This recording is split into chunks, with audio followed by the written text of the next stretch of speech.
called. And we'll begin with a roll call. And I don't think we have any teleconference disclosures today.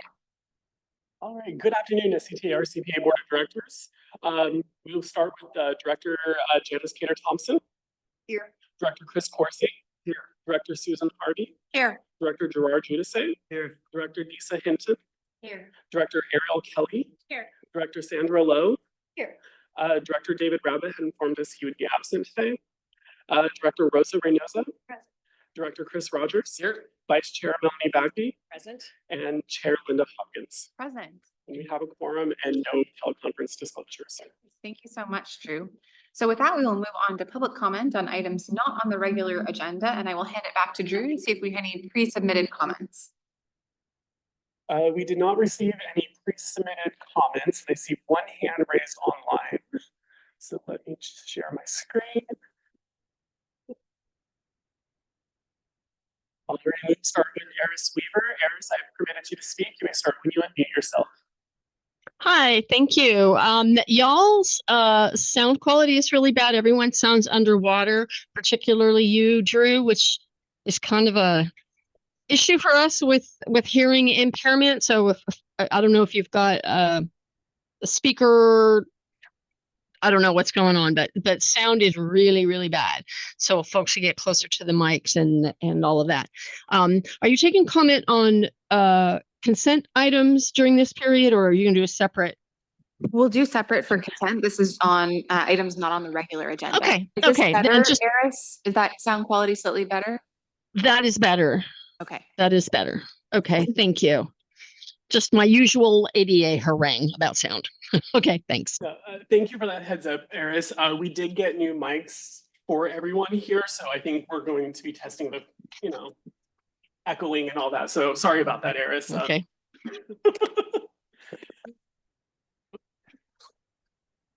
Other than that, I do not see any other members of the public wishing to speak on items not on the regular agenda.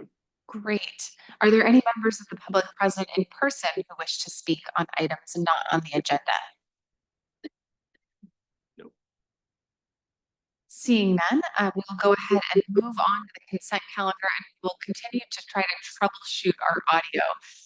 Always a challenge when you try to upgrade and improve things and then you hit some unexpected kinks. We have kind of a bad echo here, and sort of the closer we are to the mics, the more we hear the echo, but it sounds like that's important for folks to hear online. So we should probably keep that up. All right, with that, do we have anyone who wishes to remove any items from the consent calendar or any director comments? Director Kelly. Thank you. I live within the Grove Street project area for the Healdsburg funding agreement item, which I'm scrolling up to figure out which item number that is on the consent calendar. So that is the one I would like to recuse on. Thank you. Okay, duly noted. Looks like that is item 4.8. Great. Any other comments on the consent calendar? And Director Cameron, do you have anything you want to add to the consent calendar? Okay. I would like to briefly pull out a mention on the Week Without Driving proclamation, which is on consent, but not because we are not excited about it and don't, love it. So I just wanted to mention that this is a very exciting opportunity, and I would encourage all of my elected colleagues to try to participate. The goal being to spend a week without driving and instead utilizing active transportation and public transportation, so that we can better understand those needs of those systems and sometimes the gaps and challenges associated with. And I will also mention that I ran into Eris Weaver at an event last week. And there's also going to be a really fun event, Women on Wheels, kind of during this time, which is occurring on October 5th, 2024, out in West County, starting at the Sebastopol Center for the Arts. And it will also be sort of a celebration of this week without driving, as well as a really fun ride, and more information is available on the Bike Coalition's website. So with that, I will go ahead and see if there are any members of the public online who wish to comment. Okay, so we have Eris Weaver wishing to comment. Let me share my screen 1 second, please. All right, Eris, I've permitted you to speak. You may start when you unmute yourself. Okay. Thank you, Chair Hopkins, for taking some of my announcements, so I have more time to talk about other things. I too am very excited about the Week Without Driving, and there are a lot of partner organizations working on that. I just wanted to point out that in the packet and in the resolution, there is an omission that I think is important. It states that the event nationwide is organized by America Walks.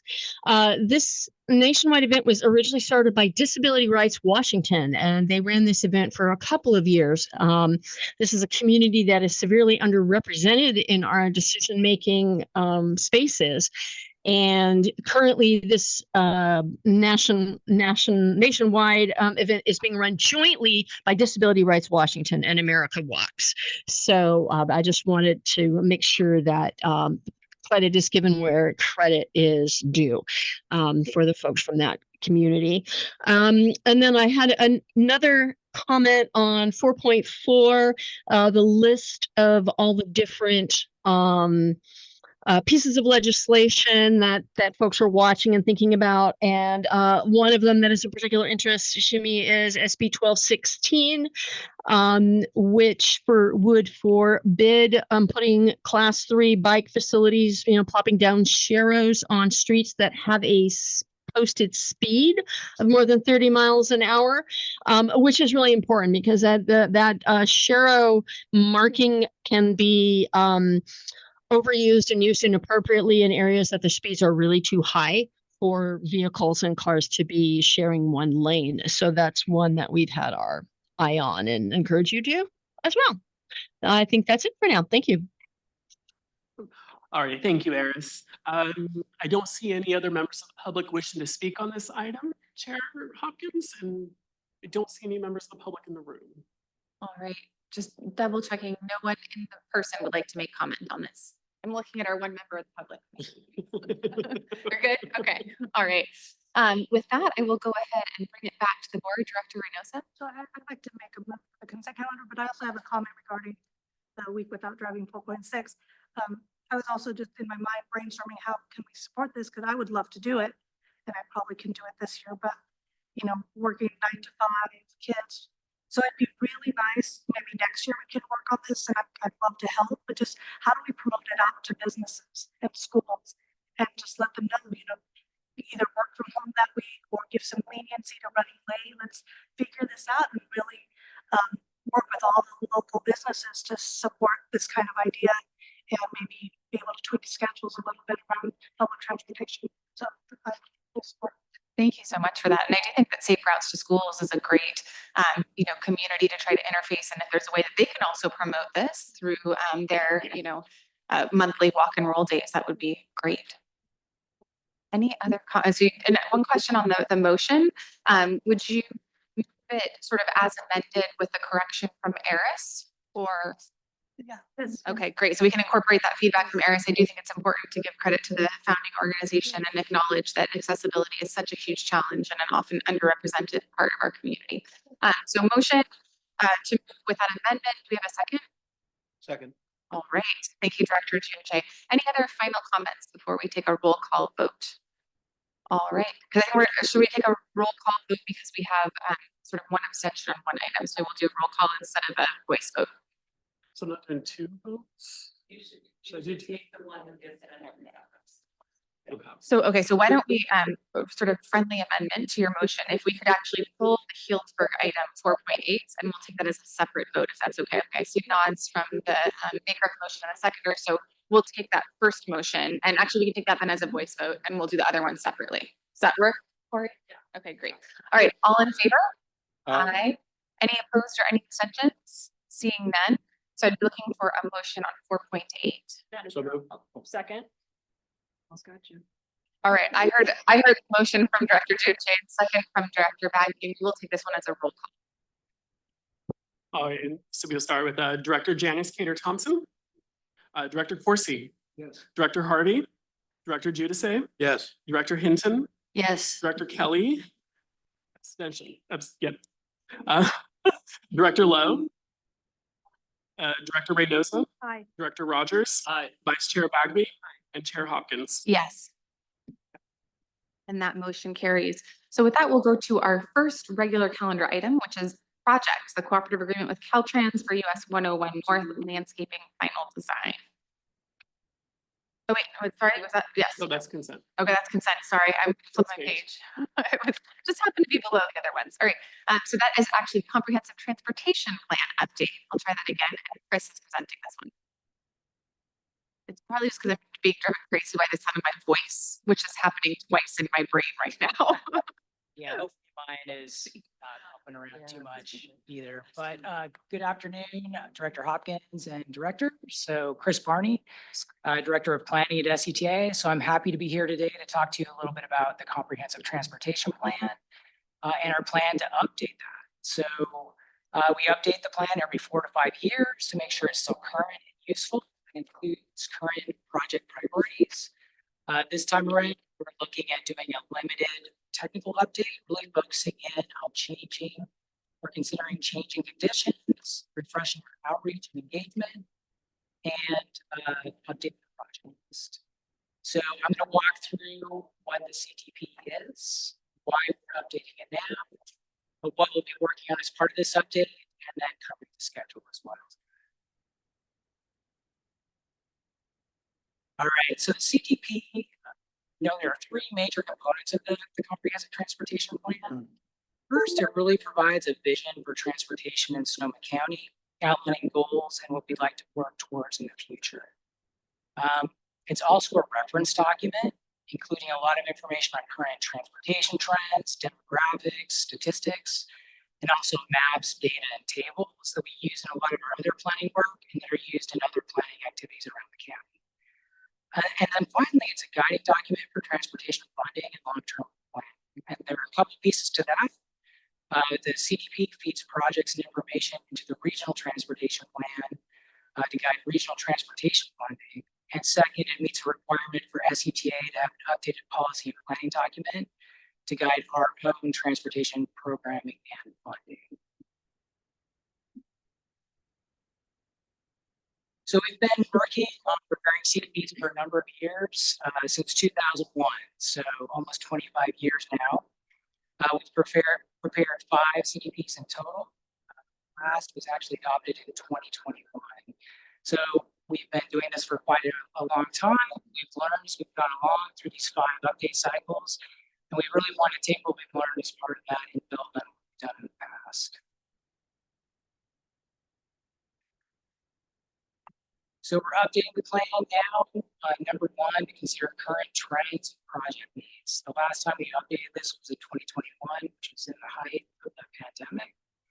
So a lot of the outreach and engagement we did, and a lot of the planning we did was virtual. And as we all know, transportation trends and growth rates have really changed in Sonoma County. So we want to consider that as part of this plan update. Another thing we're really going to focus on as part of this work is to track progress and achieving our vision goals. So one of the first updates we'll bring back to you later this fall is a progress report on how we're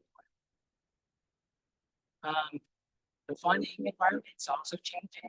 So Measure M is kind of winding down. Sonoma would be coming online very soon.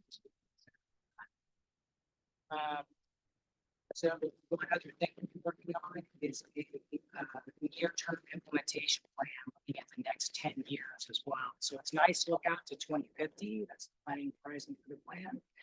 But we really want to look at what we can do in the next 10 years with our funding dollars and programs to help make some progress in meeting our goals and objectives.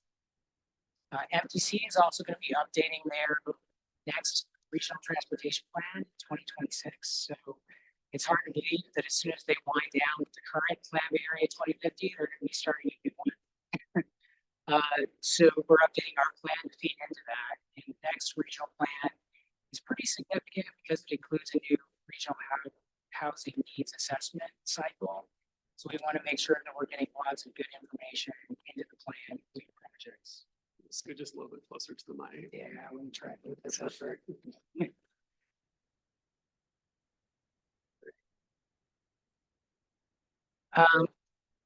And then there are a lot of other planning activities underway at SCTA. and also in your local jurisdictions that we really want to tap into as well. So we're updating our active transportation plans. A lot of your jurisdictions are as well. Sonoma Clean Power has done great work on transportation needs assessments and housing needs assessments. Lots of regional transportation planning work is underway. Regional planning work is underway. So we want to incorporate and, think about all of these updates that have been going on as we update our own comprehensive transportation plan. So these are the main components that we're going to be focusing on as part of this limited update. We really want to refresh the outreach and engagement and try and reach people that we haven't in the past, and focus on themes and things we're hearing from the community over and over again. So I'll talk about that a little bit more in a minute. We also want to report on progress in achieving our goals. So later this fall, we'll bring a progress report back to you that'll have some metrics, some quantitative numbers and charts and graphs showing how we're doing and where we may be falling short. We're also going to be updating our performance analysis. So that's really focused on that longer term. So as I said before, growth rates on the employment side and housing side are lower than they were previously. People are traveling differently. So where we may be in the future may be different than we formerly or previously estimated. So we want to update that with new information, new data. We're going to update those reference sections so they're still useful. We're going to update the project list, make sure it's still including those priority projects for each jurisdiction in our county. And as I said before, we're going to be looking at the next 10 years as well as that longer planning horizon. So digging into the outreach a little bit more, one thing we're hearing over and over again as we go out into the community is people are participating and sometimes they're not feeling like they're being heard, right? They may say one thing over and over again at different meetings, and we keep asking the same things. So one of the first things we're doing right now is digging into different planning documents and outreach documents and summarizing and pointing out common themes that keep coming out. So we're listening, so we know what people are saying and what they're bringing up to try and avoid some of that planning and survey fatigue. So once we have that in place, we actually want to get out and make that a major component of our engagement and outreach to make sure that's still what's important to people. We want to try a few new things to reach new people. We're planning on producing a few short videos we have up on social media to talk about the plan, what it is, but also have a video that talks about how people travel in Sonoma County, how to get around and issues they're experiencing. We're also going to be going out to where people are, tabling at events and going to existing meetings. And we'll have information out on social media, and we have an updated survey we can collect information through as well. And then we'll have a few workshops as well, traditional engagement and outreach. So here's a preview of what we're seeing and digging into some of those planning documents and major themes we're seeing that are important to people here in Sonoma County. We've taken a look at previous CTPs, polling that's been done here in Sonoma County around transportation. We've looked at our active transportation plans, Sonoma Clean Power, transportation needs assessment, RCPA work, and polling.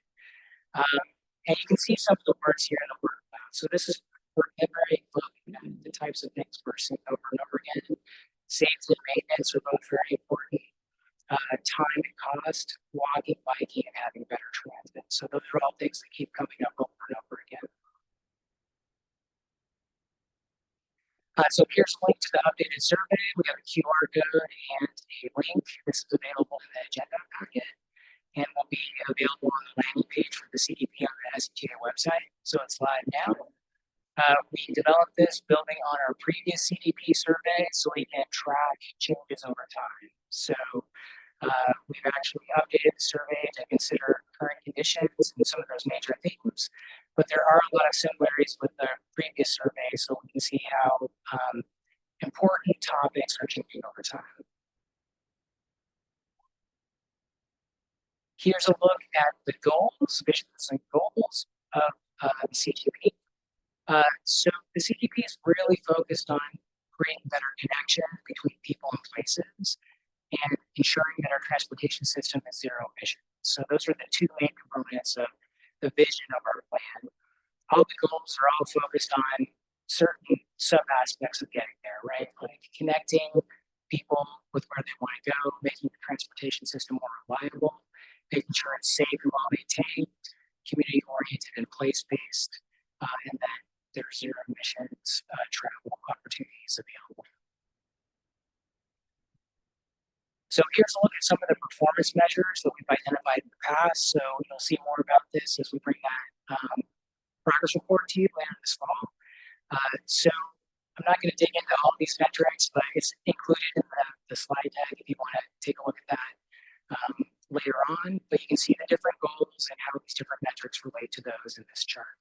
So more to come on that later this fall. So I mentioned we have a lot of planning projects going on at the same time. So this chart shows how those overlap. At the top is the comprehensive transportation plan. So we'll be working on that through the end of 2024, through the end of next year. We're working on the active transportation plan update. Many of the local plans are being updated at the same time. We're working on 2 community-based transportation plans for Roanoke Park, Central Roanoke Park, and South Santa Rosa. Those are concurrent projects. Plan B area is going on now. We'll be wrapping up next year, and then MDC will be kicking off that next RTP, which will include RENA in 2026. So transit integration work is also underway. You can see how the SCTA funding program cycle 2 lines up with the CTP. So a lot of the work we're doing as part of the CTP now feed into that funding cycle, in particular that 10-year near-term funding plan, the 10-year implementation plan. We'll also be developing a travel demand management plan and kicking off the countywide safe routes to school plan sometime next year. So a lot going on. Again, there's an opportunity for a lot of planning fatigue if we are nimble and try to make sure people are feeling like they're heard as we get out there and talk to people.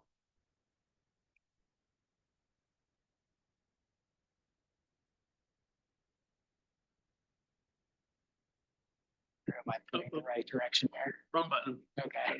That's on me. Okay. So here's a look at the schedule. We've been working on this all summer, reviewing some of those major themes, getting our outreach planned and materials together.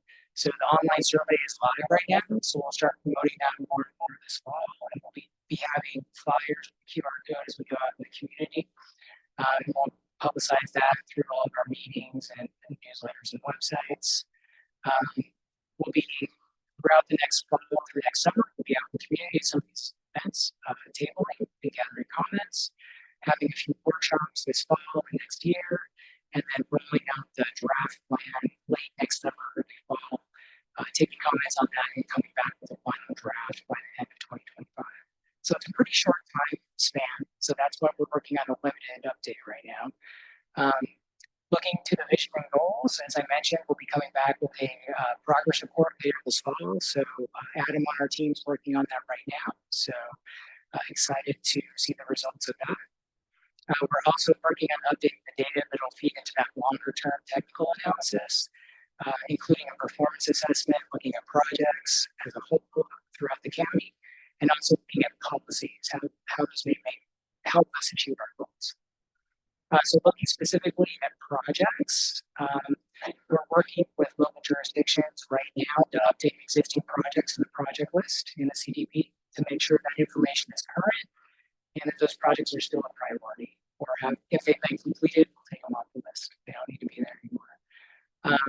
Later this fall, we'll be issuing a call for projects for new transportation projects that can make it into the plan.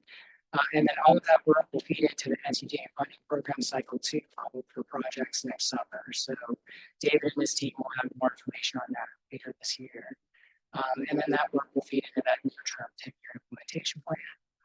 And then at the bottom, you can see the rough schedule for when you'll see a draft CTP and a final CTP. So we're working on the content right now, but that's our target for getting a draft and a final to you. So we have a lot of work ahead of us, but it's exciting. This is a part of working on the planning team at SCTA. It's part of the circle of life per planning at SCTA. So With that, I'll go ahead and turn things back over to you, Ms. Chair and directors, and happy to answer any questions at this time. Thank you so much. Any questions from my colleagues? Director Reynoso? When you come out, thanks for the presentation. I really appreciate all the work you do. When you come out to each jurisdiction to do workshops, will you reach out to me, to us, and let us know how we can support you and help you and get the word out and have different locations, different demographics, groups? We definitely will, yeah. And right now, the plan is to have a kickoff workshop and a draft CTP workshop, but then come out to events that are already happening. So we'll definitely, if you have anything in mind that we could table at or participate in, that would be fantastic. We'd love to engage in that way. Perfect. Yeah. Thank you. Director Giudice? No question, just a comment. Thank you very much for the report. And we're grateful in Roanoke Park for all of your assistance as we, take the deep dive and look for active transportation solutions with the downtown. So we really appreciate it. They've been giving, keeping me up to speed, and I appreciate it. Thank you. Director Kelly? With respect to outreach, can you talk about language outreach in Spanish or other non-English languages for that survey engagement? So I believe the survey is already translated into Spanish. Ross, can you keep me honest here? That is correct. Okay. It's translated, however, currently it's got the English version up before the kickoff, and I should have we'll get the translation from Julie Burns in a day. It'll be a full duplicate. There's Spanish text on the screen, and that will take people right to it. And apologies, I just am talking to the audio folks, and they just wanted to double check that no one has any audio on their laptop. Is that just wanted to verify that, to rule that out. I'm having them come down, but okay. All right, thank you. Just wanted to verify. She's not on Zoom though. Yeah, wasn't you? Okay.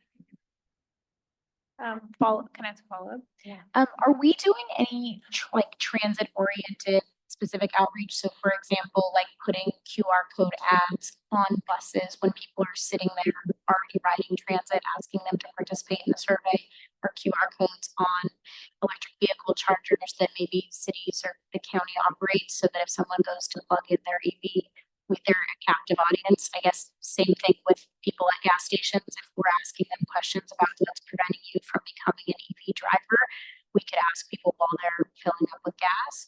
That might be some low hanging fruit to find people we'd like to convert and get their input.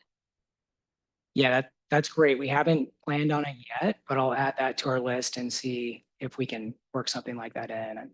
I love that idea. I remember driving in San Francisco once, and on the back of a bus was what's preventing you from riding this bus with a QR code. And it was a survey about transit solutions and why it wasn't working for people. So that might be another option.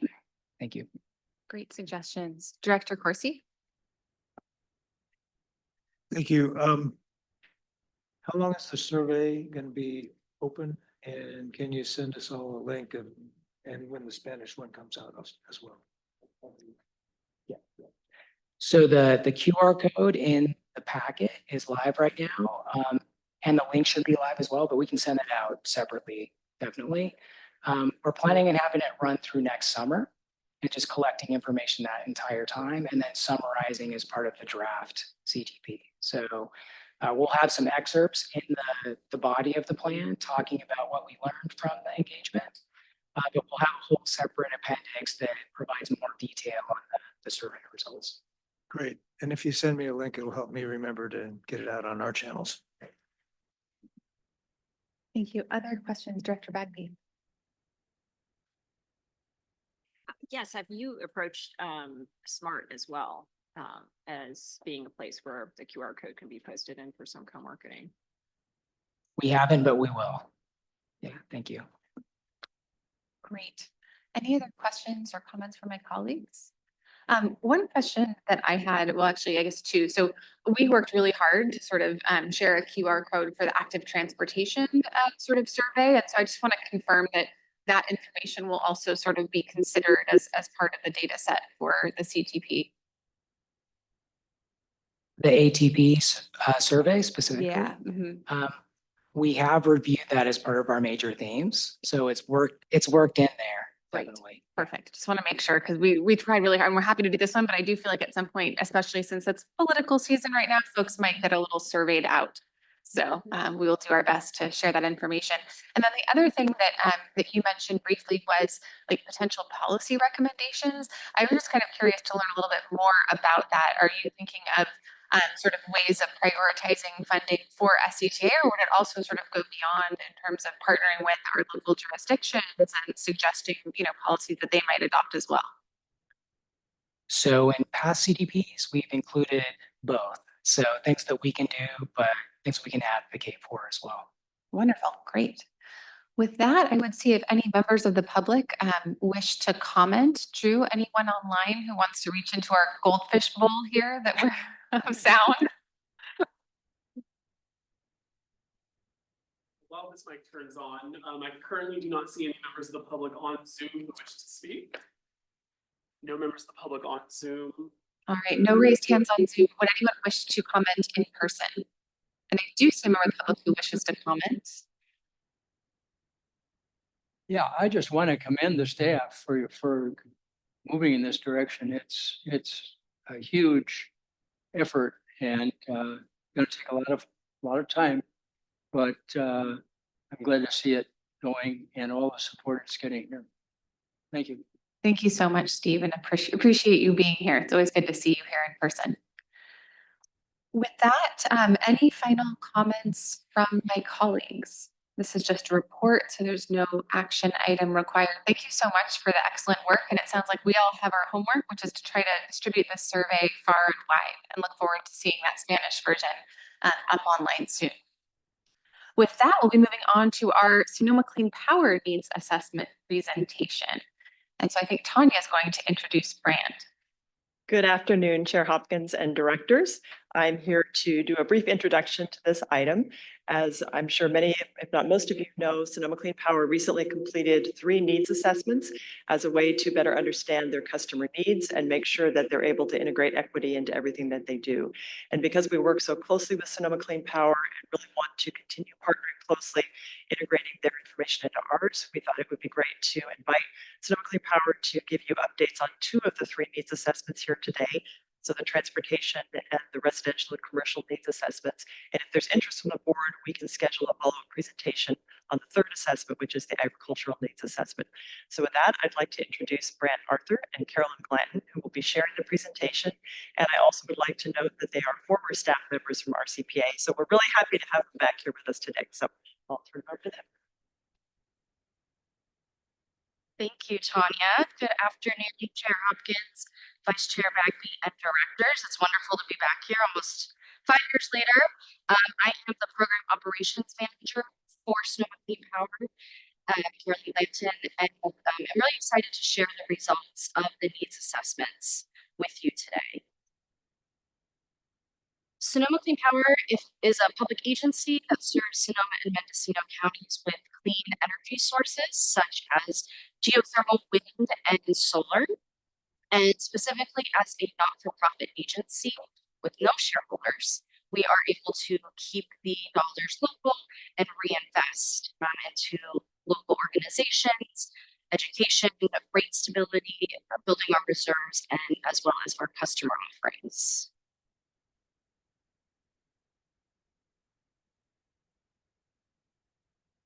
A little bit about our service territory, just to compare it to SCTA, RCPA. We do serve Mendocino and Sonoma counties, with 2 exceptions, Healdsburg as well as Ukiah, which have wonderful customer-owned public utilities. And our mission is turning the tide on the climate crisis through bold ideas and practical programs. And our agencies share a lot of common goals. We just heard from Chris about the comprehensive transportation plan related to greenhouse gas emissions. And so our staff does frequently collaborate to reach these goals. So since on-road transportation is our largest source of greenhouse gas emissions, Sonoma Clean Power has been a long advocate for transitioning vehicles from gas or diesel to electric. as well as supporting electric bikes. Additionally, we are focused on reducing emissions from buildings. So today we'll talk about reducing emissions from businesses and homes. And we are dedicated to doing that in a cost-effective way, as well as keeping our rates competitive as well as stable. We have many sources for our customers so that they can learn more about how to save energy, reduce their bill. If you haven't yet already visited our customer center on 4th Street, I encourage you to do so. You might see right there. And we do have online resources as well for all of our customers. Guided by our board's commitment to equity, we really wanted to make it a priority to engage directly with our customers and our community to really understand their challenges, their opportunities, and their needs when it comes to transportation and mobility, as well as energy use and resiliency. And throughout this effort, we have focused on 10 priority communities that we call empower communities. These are specifically low-income customers and located within 10 census tracts within our service area that are most vulnerable to pollution, socioeconomic issues, and affordability challenges. And so here in your service area, it would be these census tracts in Santa Rosa. And with that, I'm going to turn it over to Brant Arthur to talk about the transportation assessment, and then I'll be back to talk about residential and commercial. All right, it's a pleasure to be back here. And program manager focusing on transportation and electrification at Sonoma Power. So I'm going to talk with you about what we did for our transportation needs assessment, which was really just part of better understanding how we could develop programs that meet our customers' needs going forward. And in order to do that, we had to kind of look at the whole spectrum of transportation. So we'll get to some things that are more EV focused at the end here, but we'll start off real with the to set the stage, Sonoma Power partnered with EPMR for this needs assessment. EPMR is a nationally recognized minority-owned organization across transportation, energy, and environmental equity. We selected them based on their experience and expertise in working with frontline communities, along with really extensive data on attitudes towards the benefits of driving zero-emission vehicles. For the needs assessment we're talking about today, EPMR used the equity model, community readiness model, and a demographic analysis framework. Through which we had over 400 complete survey responses, 8 detailed interviews, and 3 focus groups. And we really worked with them to ensure that we had broad representation for our community's diverse population. All right, I have this done. We would like to extend our thanks to the 3 community-based organizations that we partnered with that were also compensated for their contributions. So they are NAACP of Santa Rosa and Sonoma County, the North Bay Electric Auto Association, and Bikeshare Santa Rosa. Their collaboration and insights will play a huge role in shaping our understanding and approach to addressing community transportation needs. Really providing a local flavor to a lot of the things we're going to talk about today. The full report is linked in the packet, but today we're going to talk about 8 key findings that were identified by EPMR. I'd like to start by reminding us all about the levels of transportation burden experienced by residents in Sonoma County. Local residents spend a significant amount of their income on transportation, which is only topped by the cost of housing. It's 20% in Sonoma County, Mendocino County is 31%. Where residents, they drive more, and there's also a lower average income. I think the same is probably true for a lot of parts of the world, certainly can be. So that takes us to the first key finding here, which is about car dependence. There's a strong reliance on cars due to the limited alternatives like biking or public transit, particularly affecting lower income families.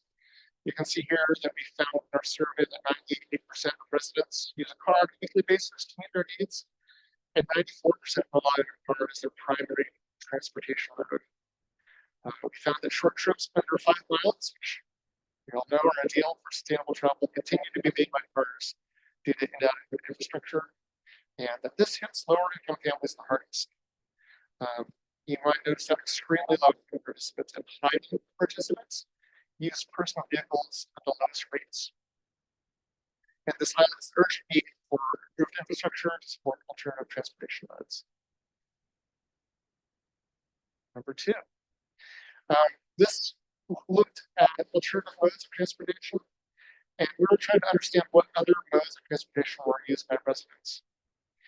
Over half of participants we found are biking, walking, or riding the bus in addition to using a car. So even though that vehicle was their primary mode, over half the respondents were using other forms of transportation. For example, 84% chose to walk as a secondary transportation mode.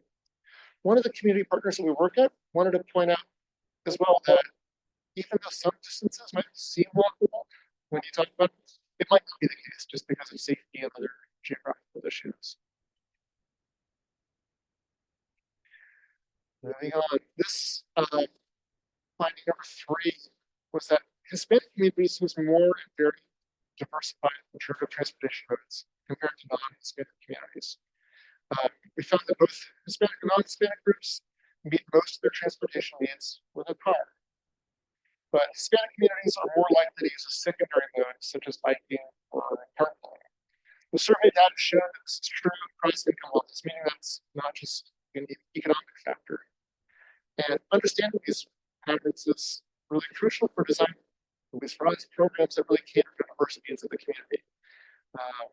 This is one of the findings where it was interesting, and EBMR suggests that we maybe could explore this further by either collaborating more closely with organizations serving the community or encouraging community partners to study it. For number 4, this was looking at public transit barriers and how they're different for different populations. And we were trying to understand the factors that prevent people from using public transportation. The study found that low and high income residents use transit the most, but it's possible they're using different services. So, for example, the survey didn't differentiate between smart and local bus. It found that for low income residents, the biggest barrier was the amount of time that was spent in transit. And for high income residents, the biggest issue was a lack of options. For number 5, we started looking at safety, and we found that safety and distance mattered the most for active transportation. This might not be a surprise, but we were really trying to understand what prevents people from biking, scootering, and walking. Distance is a significant barrier to active mobility for high and rural residents. Safety was the primary concern for Hispanic residents and cyclists. We found that Hispanic residents participated more in biking and relied more on biking than the general population. So, addressing cycling safety is also an equity issue. Number 6 was also related to active transportation. And this is that bike users have high levels of concern about the biking infrastructure. What this meant to me was that if existing bike users aren't comfortable with the state of the roads being out there, it's hard to imagine how we're going to encourage the next, part of the population to try cycling. And we also found that rural communities lack bike infrastructure, and that even though that these folks in rural areas cycle the same amount, they're more dissatisfied with bike infrastructure. Number 7, this is looking at kind of the future of EV ownership, so electric vehicles. And we found that the next generation of EV owners is likely to be more reflective of women and Hispanic populations. And this key finding focuses on a group of what we call EV intenders. And EV intenders are survey participants who said that they were thinking of buying an EV within the next 6 months or within an undefined time frame, but they hadn't yet fully committed to an EV purchase. And this group represented about 25% of the respondents. And we found that EV intenders have higher shares of Hispanic representation, and the majority are women. You also notice here that the EV opposed group had higher rates of disability too, so that's really also an issue. Tailoring our EV acquisition programs to these demographics to accelerate EV adoption. And for the last key finding, we really looked at home charging access. So that same group of EV attenders we found had significantly lower home charging access rates compared to EV owners, whether because they were renters or because they were kind of unaware of what they had to go through. But we found that 95% of EV owners had home charging access, whereas only half of EV attenders did. Addressing this gap is critical to supporting the next generation of EV owners. And Sonoma Clean Power also looking at workplace charging as another way to kind of address the same need. So with that, I'll hand it back to you. Hello again. So beyond transportation and mobility, we did survey our customers, local residents, about how they felt on issues around energy usage for their homes and businesses. And to support this effort, we worked with the Sacramento Municipal Utility District, also known as SMUD, and they helped us with 4 primary research studies. The first one was informant interviews, where we spoke directly to community organization leaders for a variety of types of services, including housing, food security, health, advocacy, economic development, and community building. We also conducted a website visibility study, which looked at how information was provided on our website. And then we conducted 2 separate surveys of our residential and commercial customers. And through this research, 7 key customer priorities were identified. As you do look at this list, you might see some things that seem pretty obvious, and maybe we did have a thought ahead of time. Of course, people are going to be concerned with high energy bills, but it was really important that we heard directly from the customers on this, and having the data behind this really helps us to better understand those needs, and we can use this moving forward to better create programs and rebates for our customers. So not surprisingly, number 1, reducing energy bills. This is a top concern. We heard it time and time again. This is summarized for you, but we have, all the survey answers and everything we can dig into. So really understanding that this is a top concern, especially for low-income customers and those who live in empowered communities. It was also really important to local residents that low-income individuals received help with their utility bills. So this was something that we specifically saw and rose to the top as well. We heard about concerns about the cost of energy efficiency upgrades, making energy affordability a key focus as well for those energy efficiency solutions. Power outages. Here we are in 2024, and the concern of power outages has not left us. So we heard time and time again, power outages were a concern, and people were really wanting protection against power outages, whether it be no power outages, less power outages, battery systems, anything to help was a high priority for them. Also, maybe not surprising, but addressing climate change was top of mind for a lot of customers. We're dealing with very real current issues such as energy affordability, but customers and local residents have not forgotten about the very real impacts, both now, climate change such as fires, but looking forward to the future of those getting worse. And customers really want more local renewable energy. So this was something that there's strong support for, and prioritizing this. And then better information. Customers, really look to our website for information on rebates and offers, and having that front and center on our website in ways that are easy to find, especially on a mobile device, are very, very important. So looking ahead, we will be taking these key findings that both Brant and I spoke to and incorporating them as we look for program ideas. We'll also be keeping the community engaged throughout the process. It's not like we conducted one survey and we're good. We're going to continue to engage the customers and our local community as we roll out these program ideas. And just want to say thank you for inviting us here today. It was great to see the board and see the staff, and then I believe Tanya wants to add a few closing words. Thank you, Brent, Carol, and certainly back to any questions from the board in just a moment. I just wanted to wrap up briefly to say that we are definitely going to take the results from Sonoma Clean Power's needs assessments and factor them into the work that we're doing in SCTA and RCPA. So an example of that was mentioned earlier in the comprehensive transportation plan. So incorporating the findings from the transportation assessment into that plan. RCPA is working on the equitable building electrification action plan. So definitely going to incorporate those needs assessments in. And then also we're shortly going to launch a countywide equitable EV charging plan. And so again, looking to the needs assessments to factor into that plan. So with that, I will open it up to any questions that you might have.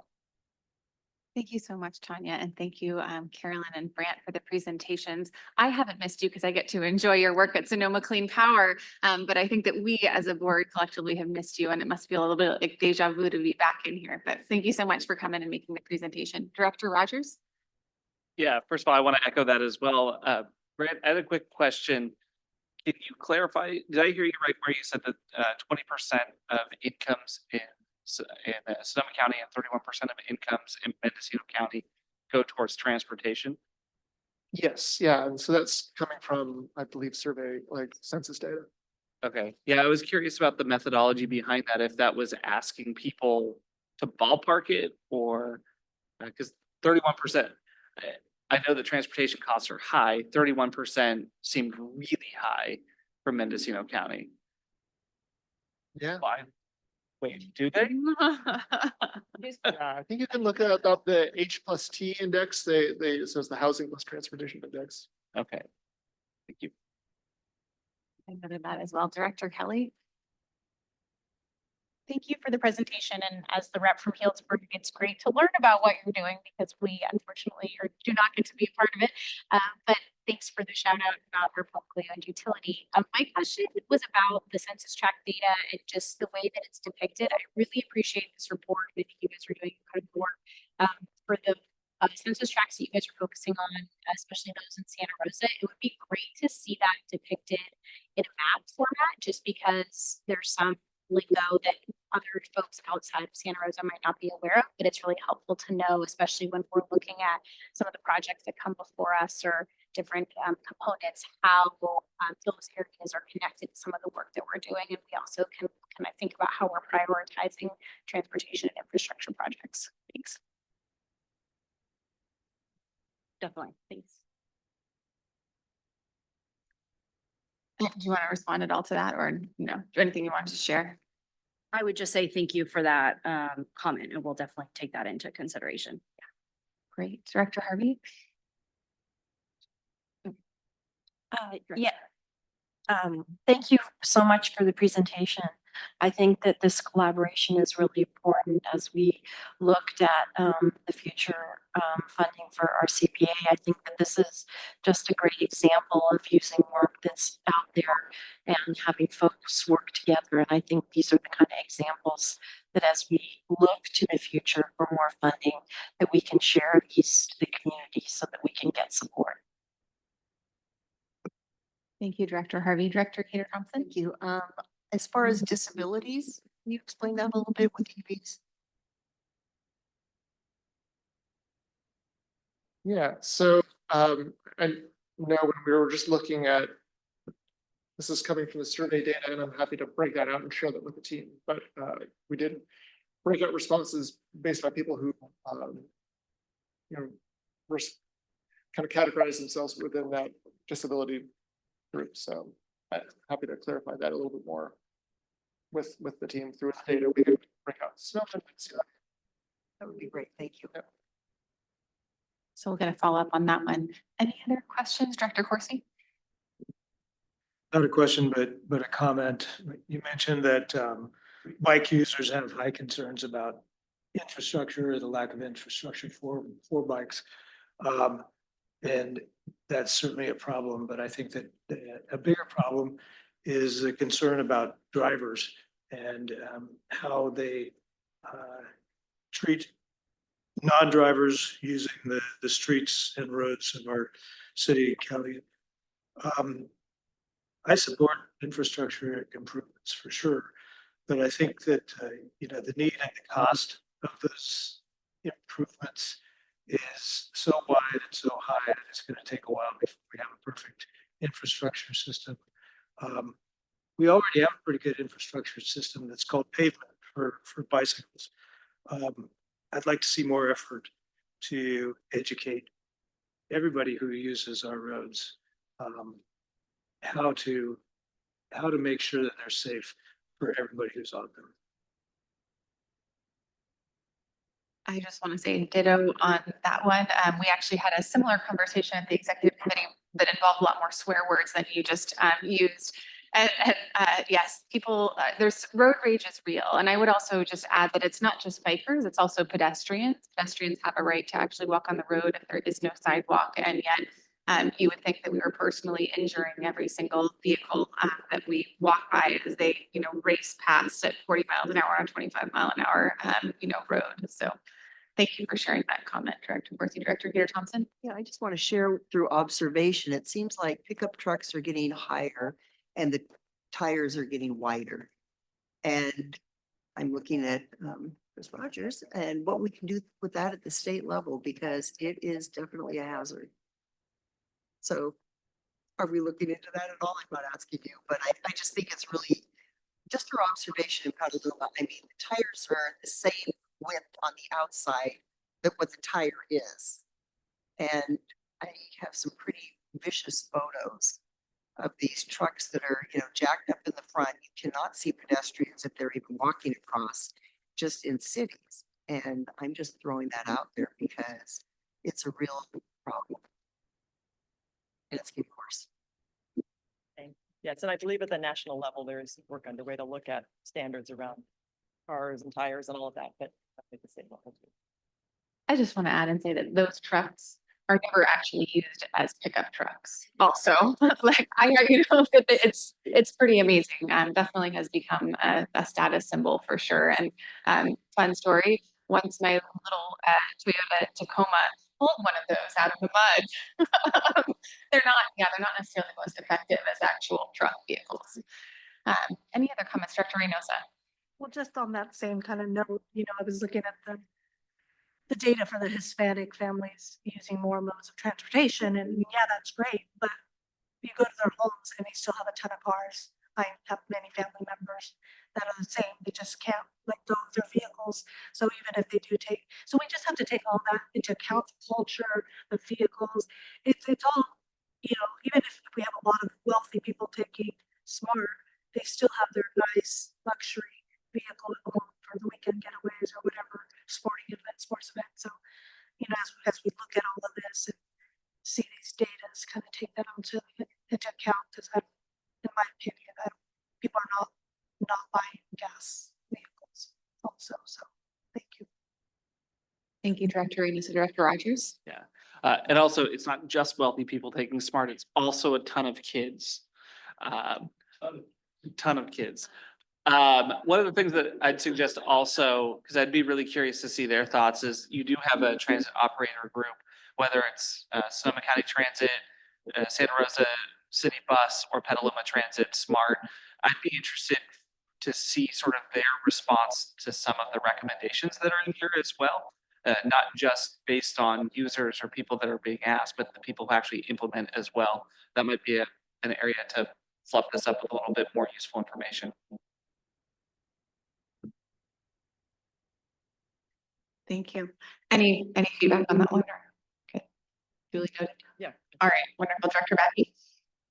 Well, yeah, because I can't let the big car comments go without, just, I would point at anybody to the, I think it's a September 5th Economist magazine, headline. What to do about America's killer cars. The country's roads are nearly twice as dangerous as the rich world average. It doesn't have to be that way. So for further reading, and just, just something that, surprised me from the presentation, I think it's on, page 224. Not only are people, our customers saying, I'm concerned about, let's bring down energy prices. They're concerned about their neighbors. I'm really touched by that, actually. And it's just that, and I think it's the Sonoma Clean Power and Sonoma County Transportation Authority and Regional Climate Protection Authority can take some credit for that. Our respondents and our constituents have nailed the issue. They've nailed it. Reduce my bills, help my neighbors, and protect against power outages because they hurt the most vulnerable among us, the worst, and improve the affordability of energy efficiency solutions for myself and for my neighbors. Because I think it's interesting that rose to the top as well, because everybody understands that that's probably one of the biggest barriers. So I was just very, very impressed with the respondents. They have a pretty good handle on what the issues are, and that's really encouraging, because that means that they're going to be responsive to the solutions that we all come up with collectively, and build local renewables. These are all the big things, and why are we all doing this? For our quality of life, for the future generations, and to address climate change. So these are great results, but they're really heartening results as well, because the public is ready and they're hungry for the solutions. So I'm looking forward to seeing what these two agencies do with this moving forward. I like ending on that note of not everyone is a rude driver in an overly large vehicle.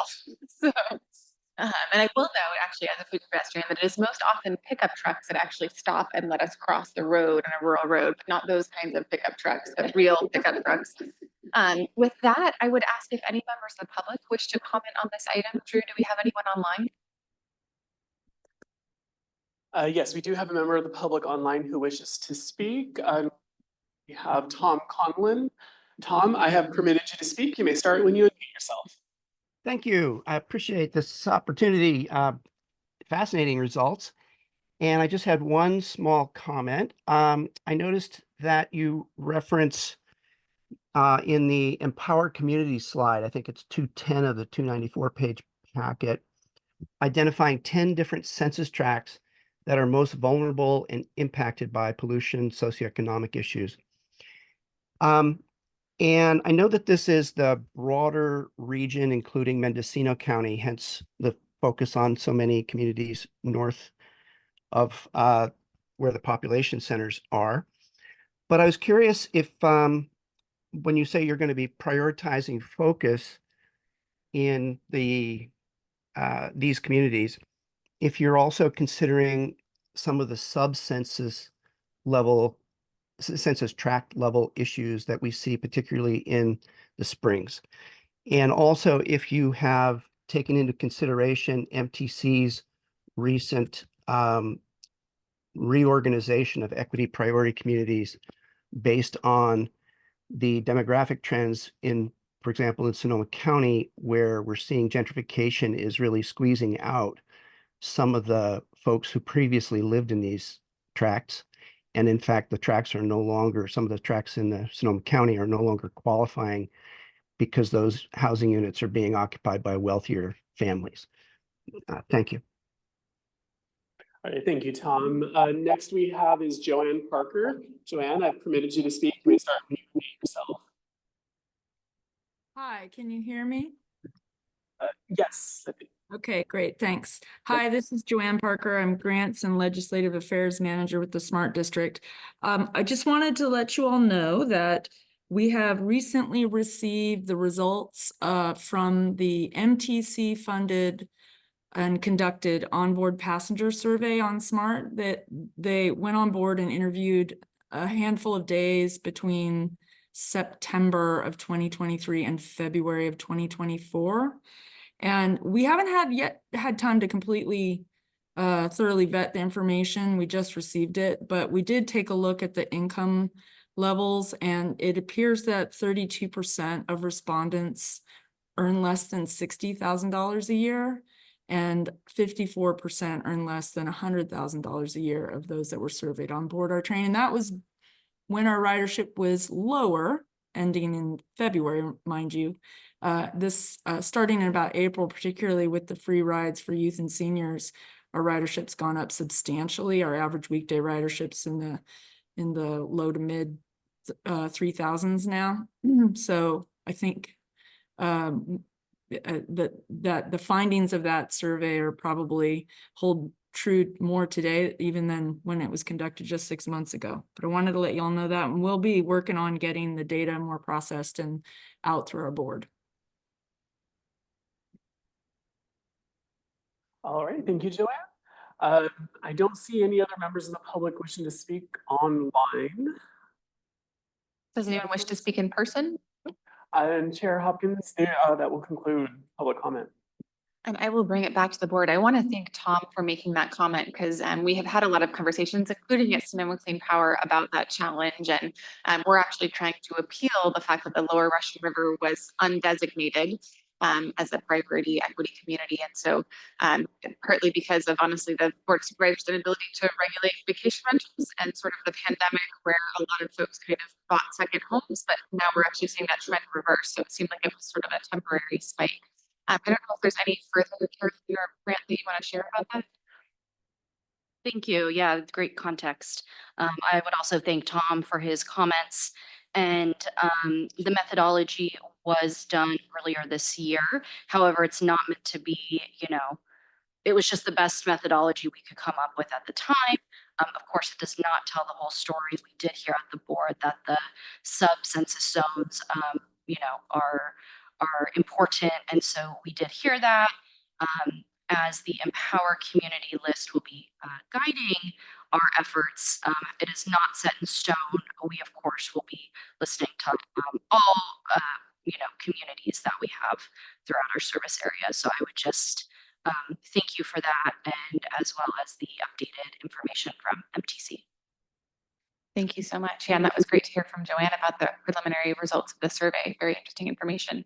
Any final comments from my colleagues? If not, it was so wonderful to have you back in this building, and thank you so much for an excellent presentation, Carolyn and Grant and Tanya. Thank you so much. So with that, we're going to be moving on to item 5.3, which Dina will be presenting on the Bikeshare program, which is very exciting. Thank you so much, Madam Chair and directors. I am excited to present some updates on the Redwood Bikeshare pilot program with you today.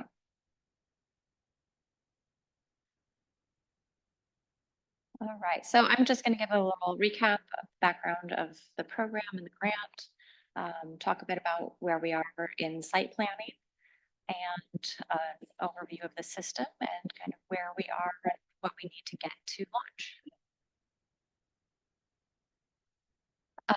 So the program is funded through a grant that we received jointly with the Transportation Authority of Marin from MTC, and we have in-kind match staff time with the grant to fund the development of the program. So the program oversight is joint oversight in Marin and Sonoma County with the two agencies. And the SCTA is acting as the funding and contract administrator for the grant. So after working with a previous operator that shut down in 2022, we did a new procurement, and this board approved a contract with Drop Mobility this last December. And that's for a 2-year pilot program with 300 electric bicycles in 7 cities along the SMART corridor. There will be approximately 60 hubs for those stations along the corridor where bikes can be picked up and dropped off. And these are Class 1 pedal electric assist bicycles. So it's a hub-based operating model. So bikes will need to be picked up and dropped off at designated hubs. And these are a combination of mostly new racks and signage being installed by Drop Mobility, but we also, in some places, are geofencing existing bike racks that were in areas where there's excess bike racks and availability to geofence the bike racks, and those will be able to be located within the app for finding where you can pick up and drop off bikes. So through a process working with our staff working group and a public survey, we came up with the name Bikeshare, which people thought generally represented both Marin and Sonoma County. And we worked with the operator to come up with the branding you see here. So this is an image of what the bikes would look like. And that branding is being implemented on the app and website that are under development. So the app will be used to locate the bikes and to check out the bikes. So you'll be able to see a map, kind of like what you see here, with the number of bikes that are available at the various hubs, and to be able to go pick one up there. The app and website will be available in English and Spanish, and on iOS and Google Play. So there, as far as pricing, there's the no commitment pay-as-you-go option, and that's $1 to unlock the bike and then 25 cents a minute to ride. And there's also a monthly membership option, which includes the unlock fee and 30 minutes of free ride time per day. And that could be for multiple rides. So if somebody's commuting back and forth, generally kind of first last mile rides on an electric bike can be under 10 minutes. So it could include multiple rides per day. There's also an equity membership, which is $5 per month, and that also includes 30 minutes of free ride time per day. And that is using kind of qualifiers that have already been verified for other programs through a fairly easy process through the app to be able to qualify for that. So I think I skipped a slide. Sorry about that. I'm just going to go back really quick. Here we go. So here's kind of a zoomed out version of where the hubs are planned, but we are in the process of getting permits and approvals to install the stations in Santa Rosa, Rohnert Park, Cotati, Petaluma, Novato, San Rafael, and Larkspur. And all of that is underway. Excuse me, I scroll back here. So since the contract was approved in December, we've been meeting monthly with a staff working group. The hardware was ordered and has been in the Southern California warehouse. We've been working hard on planning all of the sites, kind of using the work that we had done with the previous operator, and really narrowing down the location of all the hubs. We finalized the branding and hired a local operations manager who is a Sonoma County local and very experienced in the bike industry. And over the last couple of months, we've been working on developing the website, the app, and finalizing agreements and permit applications. So there's a warehouse in Rohnert Park that has been secured, and that's being set up for delivery of the bicycles. And we expect to have the installation and the system to launch within the next roughly 3 to 6 weeks. It may be slightly phased depending on different timelines and all the different agencies for approving the encroachment permits. But once we really have a better sense of the exact launch date, we will be starting to plan a launch event, and which will kind of be after a soft launch, but we're really looking forward to that. And we'll also be working on community engagement and outreach marketing in each of the applications. And with that, I'll just like to thank you for your time and happy to answer any questions. Thank you so much. Questions from my colleagues, Director Peter Thompson. So with this program, if we, like in Petaluma, have a second station coming on board, so that will be hopefully 2025. We will have it. I'm not included, I'm still in the plan. Yeah, so we have talked with Smart about installing hubs there, as a hub there. We can certainly, it's a fairly easy process to install another hub at the station once that's open.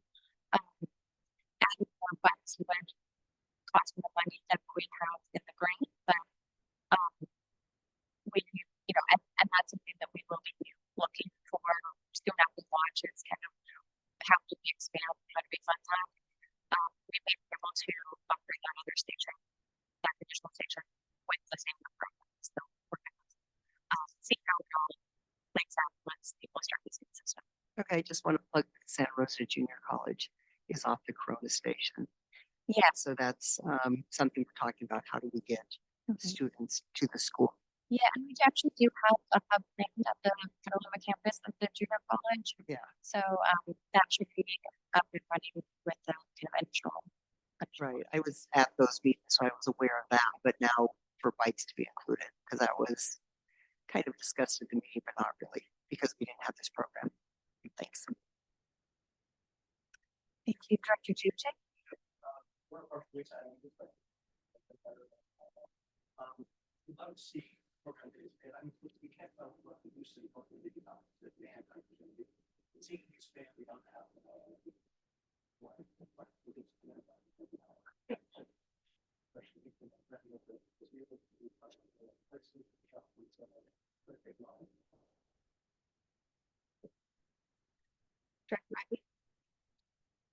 Yes, so happy to hear the.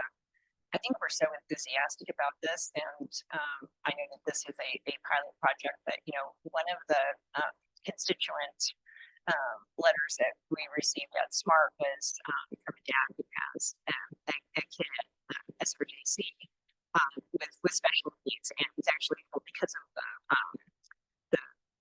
the new dorms at SRJC is really going to be able to live independently. And but one of the barriers was that he takes, because of coming out of COVID, SRJC kind of cut down on some of their classes or where they were offered. He found himself, he's somebody who can't, who doesn't have a license, is not going to be a driver, and he found that it's great. That's moved into his dorm at SRJC, and when some of the classes were curtailed at the main campus that were available in Petaluma.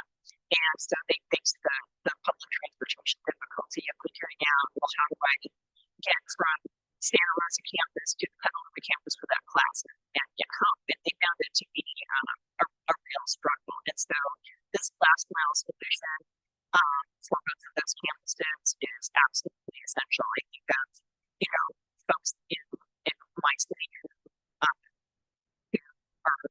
high school students and they use Santa Rosa Junior College because they can't get the crossings and they are an hour and a half bus trip. Thank goodness we have 60, but they rely on this and they have the flexibility that's on the last mile for transportation. So I think that this is something that the community is really hungry for. And so we've been talking a bit about the basis would look like the evaluation process, because I think that we're going to have a wonderful problem that this is going to be incredibly popular. Thank you.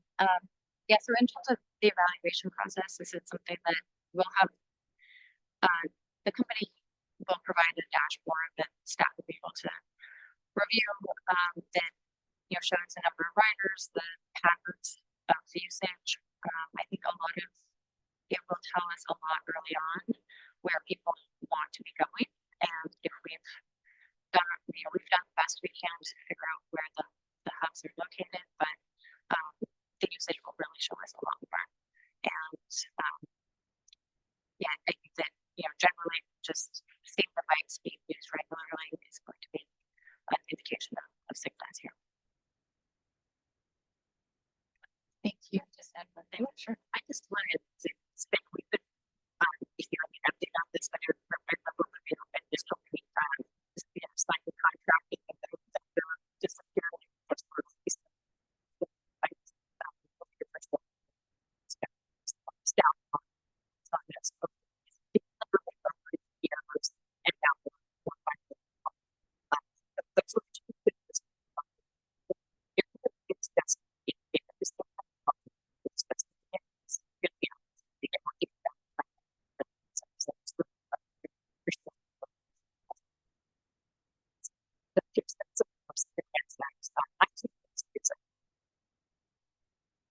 Thank you, Director Kelly.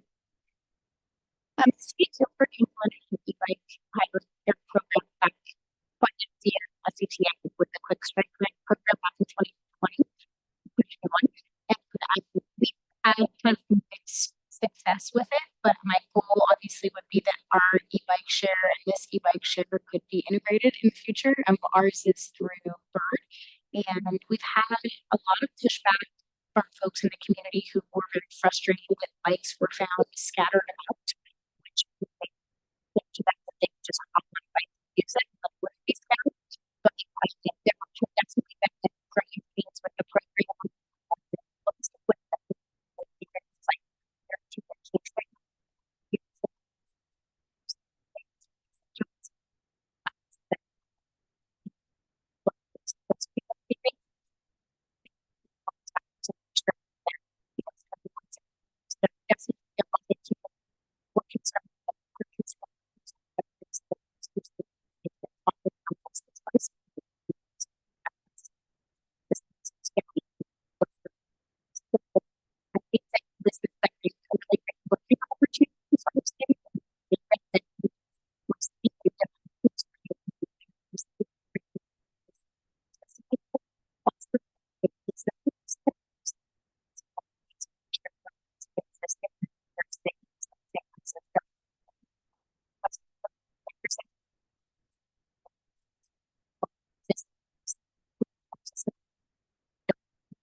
Other questions or comments from my colleagues? Seeing them, one thing, and I feel like this is more of a rhetorical question than anything, I'll just say it up front. One of my concerns is that I don't want to see the headline, right? Person on one of these bikes is hit and killed by a vehicle. And I think my question is, so how could we deepen our partnerships with the cities to ensure that in these sort of final miles, we actually have the infrastructure that is going to protect those bikes and pedestrians? Because and of course I have to bring this up because we're sitting over here being like, hey, West County has no access to smart whatsoever. And and so I was thinking about, okay, so what would be my path one, for instance, the week without driving to get to my air meeting in San Francisco and be getting to the Santa Rosa downtown station, but then having that super awkward connection piece between the last mall, right, and the smart train, or actually if you look on Google Maps or transit, it suggests that you kind of get off over by the actual model and then walk through kind of some sketchy roads over that way and go a little bit to the north. So, just kind of brainstorming, like, how can we make sure that it stays perfect on that final mile? And the other thing that I would say is that, we do have really awesome connectors in the forms of like the Adjourn Trail, West best county trails. And so we actually probably rather honestly hop on an e-bike and on the River Trail from Sebastopol and get to the train that way. It's a little bit like, I feel like a piece of like that's kind of a lot to do just on a regular old bike since my bike is 40 years old and weighs a ton. You know, are there opportunities to look at this also as not just a final line on the Royal Health program, like in future iterations, but actually allowing folks who are off the beaten path to smart to actually utilize existing crosswalk infrastructure and move forward. So, just food for thought. Not much to do something today, but just I will say when I read the report, like, oh, it's the redwood bike, and then the folks who actually live in the redwoods that represent the zero access to them. So it just feel like how can we really invest in that infrastructure and how to get those communities where people really like to see the smart transit have zero access without the smart right now. And looking at my at the San Jose parts over here, and see them on them. Yeah. You're gonna solve all of the connectivity problems in downtown San Jose and make it safe for bikes and bikes. These bikes, to get wherever they need to go, but it would be very expensive at these rates, I think, to go on these bikes. I do think that, well, I'm not sure if you share us what the geofencing charge would be. Has that been decided yet? Yeah, it has. And, you know, I think the hubs is the most important piece of it because you are required to park at a hub. You can theoretically ride a bike anywhere as long as you ride your trip at a hub. Okay. So you could ride your bike one of these bikes out to the coast. You could, yeah. But you'd have to bring it back. You would have to bring it back, and which, you know, it would definitely be over a 30-minute trip, and you'd be paying 25 cents per minute. So it could get very expensive as well. You know, there is a service area, which is fairly broad, covering most of the cities that have service.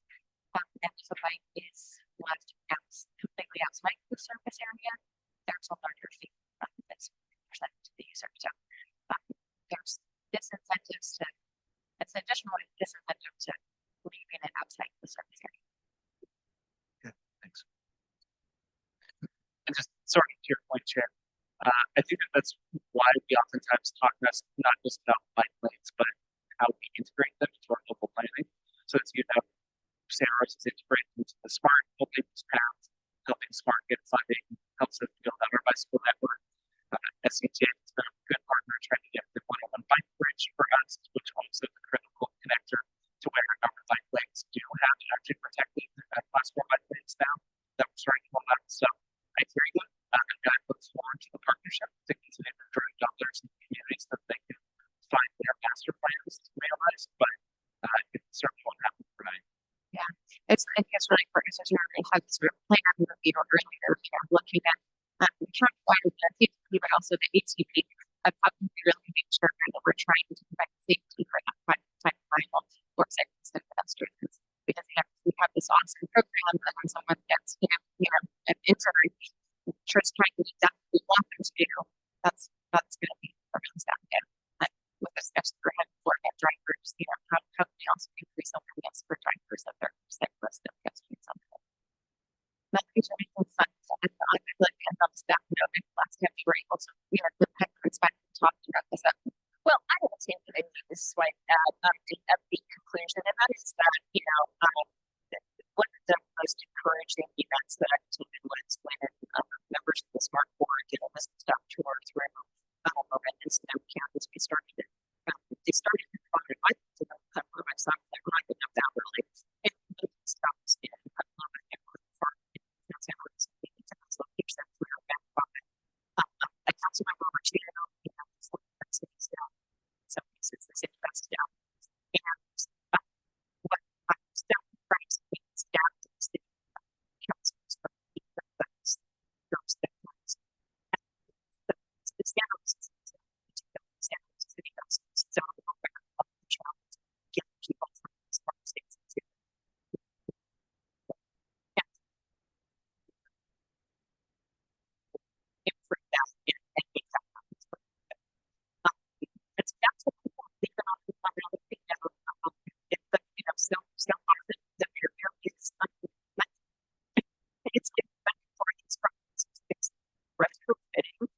urban development for the new transportation realities and where people live and where people are working. So I'm hopeful that we're going to get it done, but I certainly feel your urgency. And unfortunately, sorry to go, I'm going to go down for a second before I go back up. But I mean, we see the headlines and we see members of our community that we lose in traffic accidents all the time, and they're just simply unacceptable. And this agency is actually taking the lead on the goal of no more fatalities. It's just not acceptable. It's just not okay. But we have staff and we have elected officials who are hungry to deliver that reality. And I think we're going to get there little by little. Well, one other upnote is that with the passage of Go Sonoma, we do actually have more funding available for transit. And so I wonder if we can have some conversations with our transit agencies about like, why can't we just actually take the bus over to a smart station, for instance, and kind of, eliminate that. Anyways, food for thought, and look forward to those conversations. We'll be talking about transit in just a minute. Do you have any members of the public who wish to comment on this item? Hands are up. In person? And our member of the public in person has left. And I do not see any members with their hands up currently. All right. I got any final comments from my colleagues? Jokes? Nothing. All right, great. Wonderful. Thank you so much, Dana, for the presentation. I look forward to the ongoing conversations. That takes us to our transit integration ad hoc report. And I will hand it over to James for this one.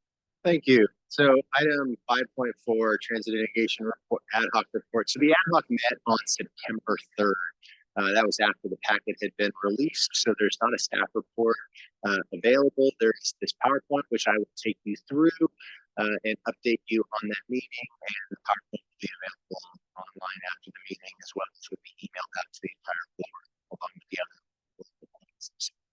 So with that being said, I'm going to cover two major topics that the transit ad hoc talked about. The first is the Marin Sonoma Coordinated Transit Service Plan, and then the second is transit funding for fiscal year 2026. If I can get my clicker to work here.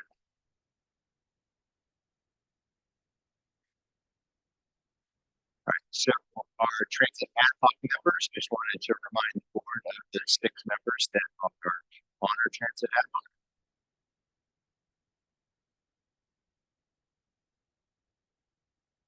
Sonoma Coordinated Transit Service, or mascots, brings together our 6 transit operators within Marin Sonoma, as well as SCTA, the Transportation Authority of Marin, and the Metropolitan Transportation Commission.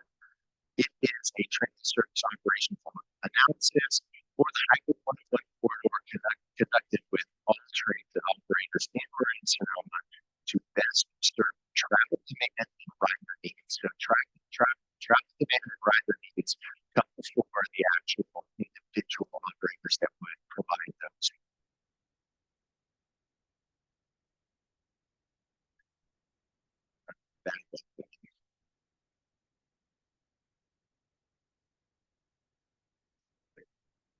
That'd be great. Thank you. So, give you a little more background on mascots, right? So, all of these 9 entities are committed to that rider-focused approach. And while the service plan will wrap up in 2025, mascot effort will be ongoing. So, we'll continue to coordinate to provide the best rider experience for years to come. It's currently it includes monthly meetings of all 6 general managers as well as executive directors from SCTA, Transportation Authority, Marin Metropolitan Transportation Commission. They've been meetings since late 2023. This was initiated by the strategic plan process, as well as concerns about the funding of the two-year formula. The principal courses were executed in March of 2024, and on transit funding subcommittee, which is the mascots, has been meeting since May to talk about different funding scenarios to address the SCTA coordinated plan. Proclamation management team is now meeting with the consultant monthly to validate this service plan, and I'm going to briefly take you through why mascots, the purpose and key questions, as well as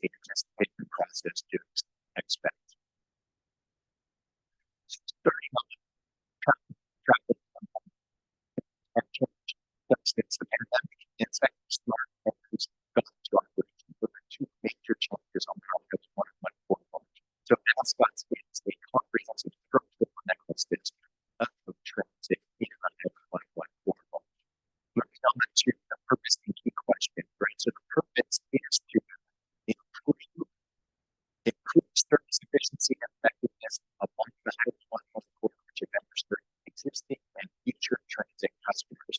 So the team came up with these two questions that we want to address as part of the study, which are, what are the regional markets where transit is successful? How well is the current service making those markets? How well are these what should future look like? And what is the right mix of relationship between regional breakout, regional funds, service, and local service on the Highway 1 becomes a process. This is actually usually a breakdown with three different phases that the consultant will conduct during the step. The first phase is really about understanding existing conditions that the consultant is going to towards the core along with the project management team representing all of those transit speakers that were listed earlier. And to proposing tools to address the opportunities that are available and document we can stuff that's focused on alternatives with benefits for with the point that the spring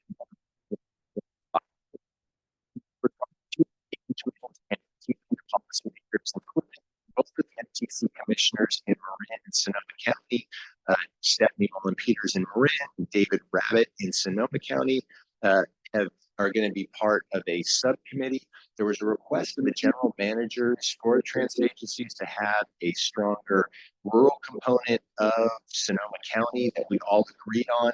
And so our chair, Chair Linda Hopkins, would also be part of that group to help with additional engagement as the plan is developed. So we will be back to this board with more mascots updates, as well as doing a deeper dive in the future. Moving on to the second major item of the transit ad hoc from September 3rd, and that is our transit funding for fiscal year 26. So back in April of this year, we approved the funding for fiscal year 25. And now we're at a point where we need to start planning if we're going to make any changes to that funding formula.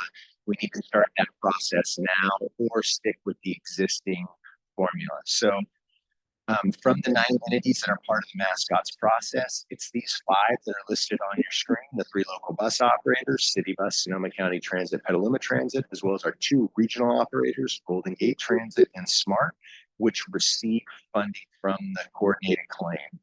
It is a zero-sum game, right? Where you have, if one operator is going to get more money, another operator is going to get less funding.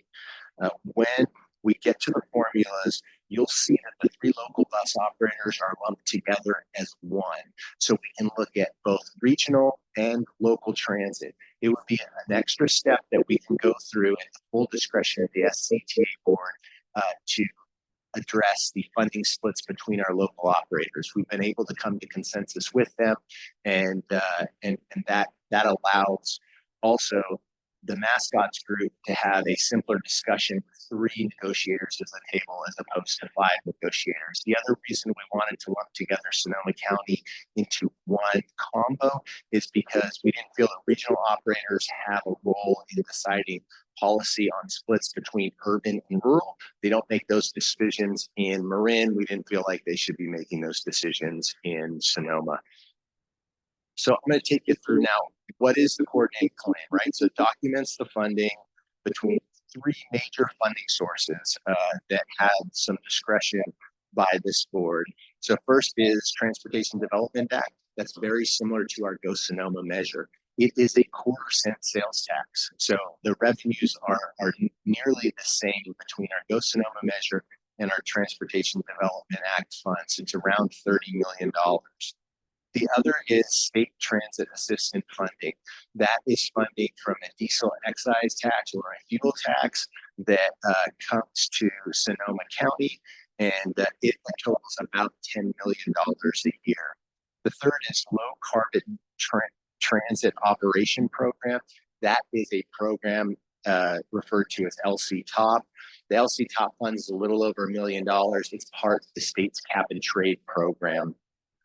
The coordinated claim also documents some interagency agreements that allows for exchange of funds between all our transit operators for things like Golden Gate Transit, and all the transit operators to be able to use City of Santa Rosa Transit Mall. So City of Santa Rosa maintains that mall, and they're able to compensate them through these funding exchanges within the coordinated claim. Giving a little bit more background on these various fund sources. So the TDA is bound by a 25% off the top set aside for Golden Gate Transit. The STA share is a share that does have an existing performance-based formula that takes funding for SMART from STA to SMART, depending on how much their ridership and revenue hours are, their passengers and revenue miles are, and that is capped at 20%. So that's one of the formulas that's already baked in with regard to STA and the funds going to SMART. SMART is not part of TDA, only Golden Gate is part of TDA, and Golden Gate is not part of STA, only SMART is part of STA. And then LC Top is just the 3 local bus operators. Moving on to the next slide to give you an idea of what those 3 fund sources total up to each year and how the distribution breaks down.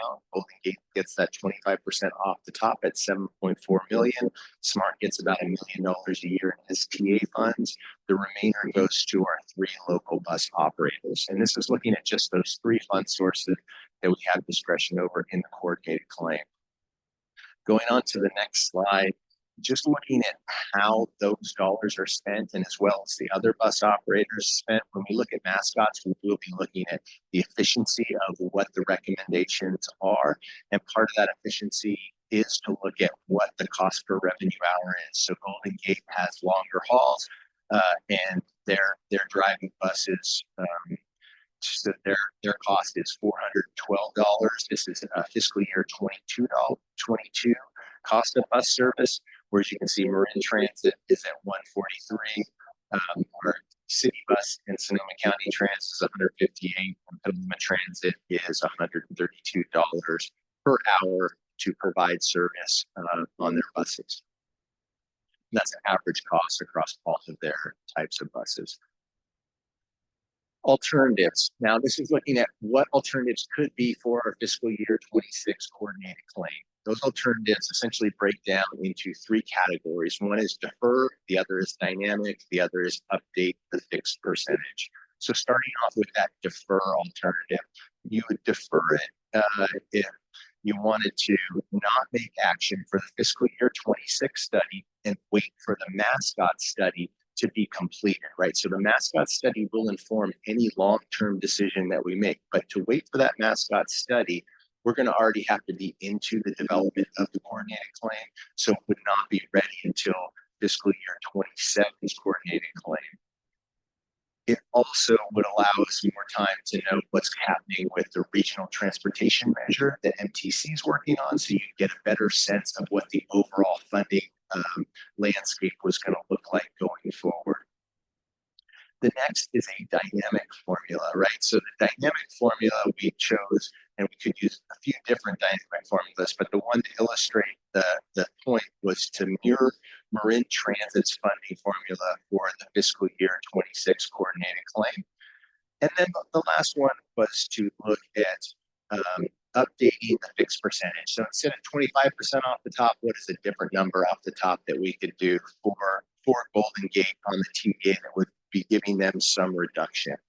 Now, keep in mind that any one of those dynamic or updated fixed percentages, you can level out the reliability of the funding that they would receive by adding some guardrails or caps on annual adjustments. So we came up with a new formula that had a large cut that we didn't think would have detrimental impacts, that doesn't allow the transit operator to plan appropriately. You could adjust it to where you only update the funding by, say, a certain percentage of the coordinated claim funding, a certain percentage of the transit operator's total budget, or you could cap the total amount of what goes to regional service. If you go to the next slide, I'll be looking at a dynamic formula for what Marin looks like. Okay, so if you were to take the Marin formula, which is 50% revenue hours and 50% passengers, so this is how long those buses are out there making money versus how many passengers actually get on and off these buses.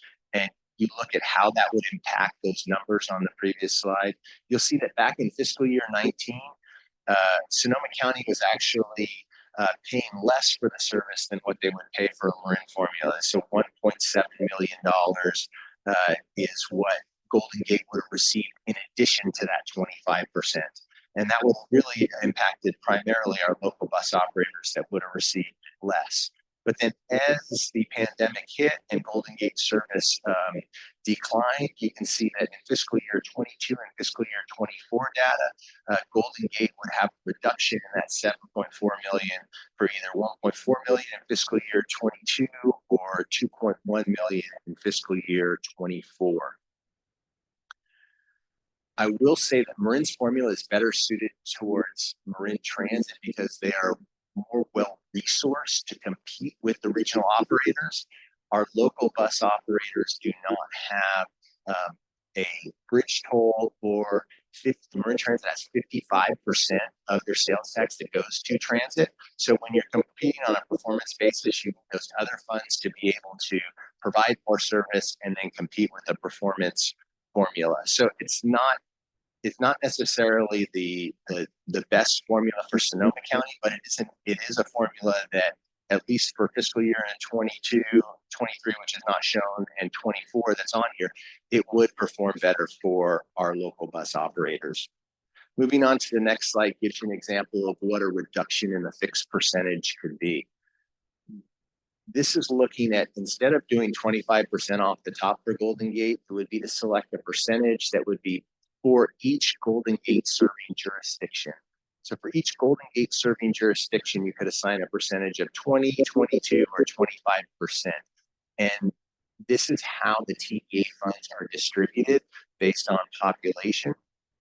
And by not having a percentage come out of Windsor, Cloverdale, Healdsburg, Sonoma, or Sebastopol, you essentially have a reduction that for the 22%, you actually get a full reduction back to 19% for Golden Gate because those other jurisdictions are zeroed out. So this gives you a sense of what is a reduction or possible reductions to choose from for Golden Gate if we were to implement a fixed route. Our local bus operators tend to like this because they can rely on the amount of funding they're going to have. It allows them to be able to do better planning around it. I will add, though, that our regional operators caution against this because the approach is something where that even if you don't have Golden Gate serving your jurisdiction, members of your jurisdiction would typically ride the bus, ride the ferry, ride the train. Moving on to the transit ad hoc discussion that we had, there was clear consensus that the desire was for a dynamic formula based on the revenue that is provided by the different transit operators. There was also consensus that the next step is needed to be able to inform what that solution would be. And those two things are clear. What needed more discussion that there was not consensus around is the next slide, which shows do we defer any changes to the coordinating plan until after the mascot study is done, or do we do something like a two-step process, right? A two-step process would be, let's implement some sort of reduction to Golden Gate now, and then in the future, reopen this topic, right? I will make it very clear that Golden Gate is completely opposed to any two-step process and wants to defer to creating another long-term agreement after the mascot study is complete. Moving on to next steps. It's an information item only to receive some feedback without action. And we will take this to our SCTA, RCPA committees throughout September so that the board has an opportunity to get their advisory committee input and board action in October. Then it would be, depending on what that board action, there would be possibly MTC or regional transit operator board actions. I do want to be clear that I say possible MTC actions because That MTC resolution for Golden Gate requires consensus between all operators, and we do not have that consensus at this point. So there is within the resolution an ability for MTC to act on this, but whether they would act on it or not is questionable. They may want to wait and have more discussion to strive towards consensus. Then after that would happen, it would tee it up for April of 25 for whatever formula or actions we wanted to have some mistake formula, but that's when the coordinated claim will come back to this.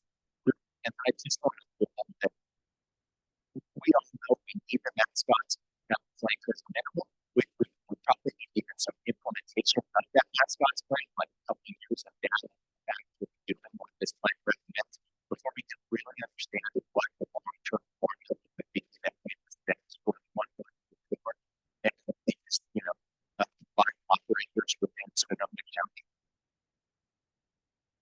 So with that, two items to get board feedback on today without action, and that is to wonder is the agreement with completing years for the fiscal year 26 coordination plan, which means we need to do that now with more action in October, or we need to if you want to revisit until not the fiscal year 27 coordination plan, which means we've been talking about it after that Scott's done is done in the spring.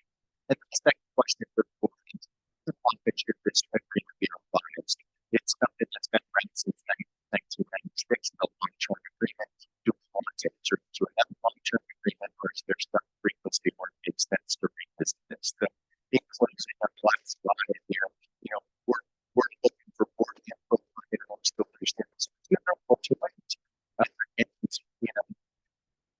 with our big one with tracking with a longer term solution in the future. So that concludes my presentation. And I pass it back to the chair to solicit some additional feedback before we go to committees and back to the board. Thank you very much. Maybe since I feel like this is going to be a sort of discussion and questions together, I'll just check and see if there are any members of the public who wish to comment on this item before we deliberate. I do not see any members of the public on Zoom with their hands up, and there are no members of the public in the room. So, yeah. All right, Director Rogers. I think that was a very astute observation, Chair. So I'll start with the comment. And the first is we don't mind paying for service that we're getting. I think the biggest problem in this entire discussion is that we haven't had really good understanding of the level of service that's being provided to Sonoma County for the dollars that are guaranteed to be there. And to use a football reference, it's like watching Deshaun Watson fulfill a guaranteed contract go out there not care at all about whether he completes a pass, right?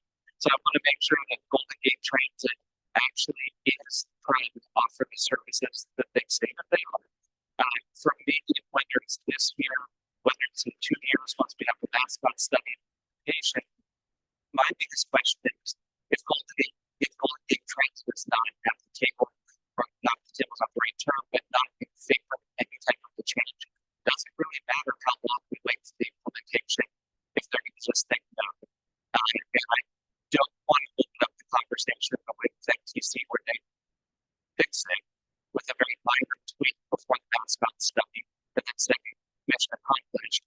But I also don't want to lose the discussion that we're having as a region about what that level of service looks like. So I guess I'm just throwing that out there to see sort of what has that discussion today. Because Golden Gate Area, we only have one of our members here, and you guys have issues as well with your finances. What's the actual appetite for achieving something that mirrors the service that we are getting? Yes, that's going on the spot, but we're trying to find the market possible here. Well, obviously, there's plenty of room for that. Yeah. So it's very short. I don't think I'll make sure having said that, state payment is less than money for it, but then we can do it. And then obviously and yet we have that's a big transition.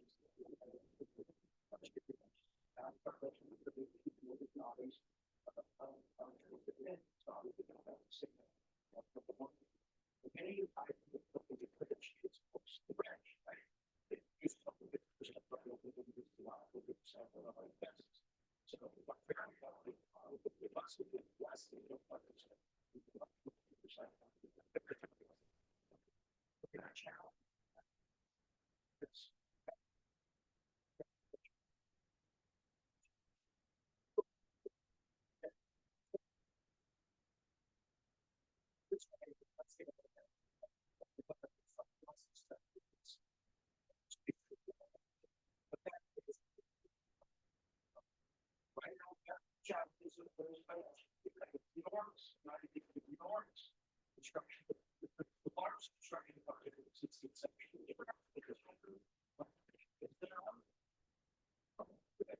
you want me to say all that again?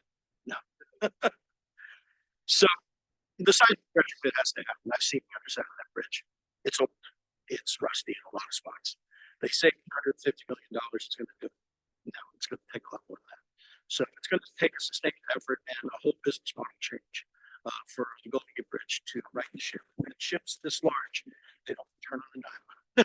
So, you know, with that, I can talk about the particulars, but in my 3 years of service on the bridge district, that's all that I've learned. And like I said, we understand we're going to have to take care of it, and we want to play nice in the sandbox. That revenue is important to us, and we are bringing back service as it's justified.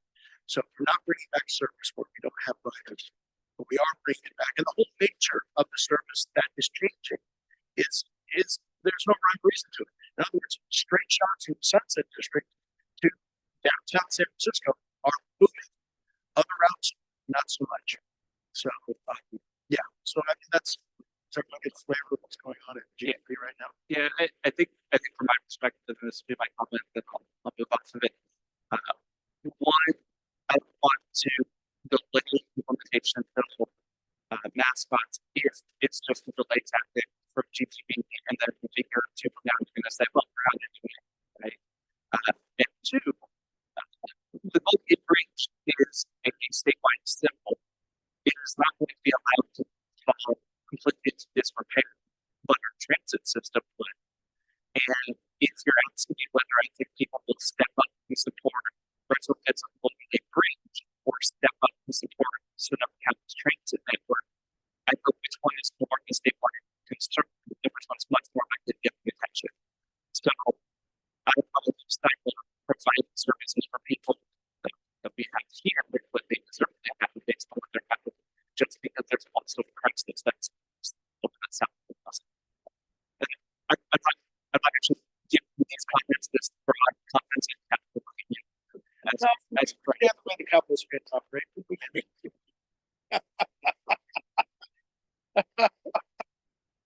No, I appreciate these comments. You know. For the record, we're getting very close to the 49ers kickoff, just saying, so we should. Director Corsi. James, thanks for trying to simplify a really complicated situation. When we talked about this last week, there were a lot more spreadsheets and charts and all that. I'm pretty sure I understand why Golden Gate Transit doesn't want to go through a two-step process here. But can you articulate what the value of that is to the other? Yeah. So, I mean, the value to the other operators is that they could see more money soon, right? So they would like to see something as soon as possible implemented so that they can have that additional revenue to improve their service. You know, and then with regard to Golden Gate, right? I mean, they had this long-term agreement that gives them a very reliable funding source. And, you know, we talk about that dynamic formula. Our local operators like that fixed percentage too. As transit operators, they can't just buy buses or hire people or lay off people and sell buses right away. They need time to plan, right? So having that reliable funding source is, you know, Golden Gate would like to enter into another agreement that's good for another, you know, 3 decades. And that's where we're at. I do want to just briefly to respond to Roger's comments about, you know, paying for Golden Gate service. So it's, if one of our bus operators were to be providing that service, we would be paying more for that service than what is being provided. But that Golden Gate's high hourly rate, they're still subsidizing service in Sonoma County, so we're not paying more than what it costs for them to operate it. So the subsidy, though, is the question, right? What is an appropriate subsidy? And I can tell you that, you know, back in '96 when this thing went into effect for a long time, that subsidy was Sonoma County pays about 30% of the cost of transit, and it pays about 70% of the cost of the service that they provide to Sonoma County. And that is now flopping. We have not been able to get the exact numbers out of Golden Gate, but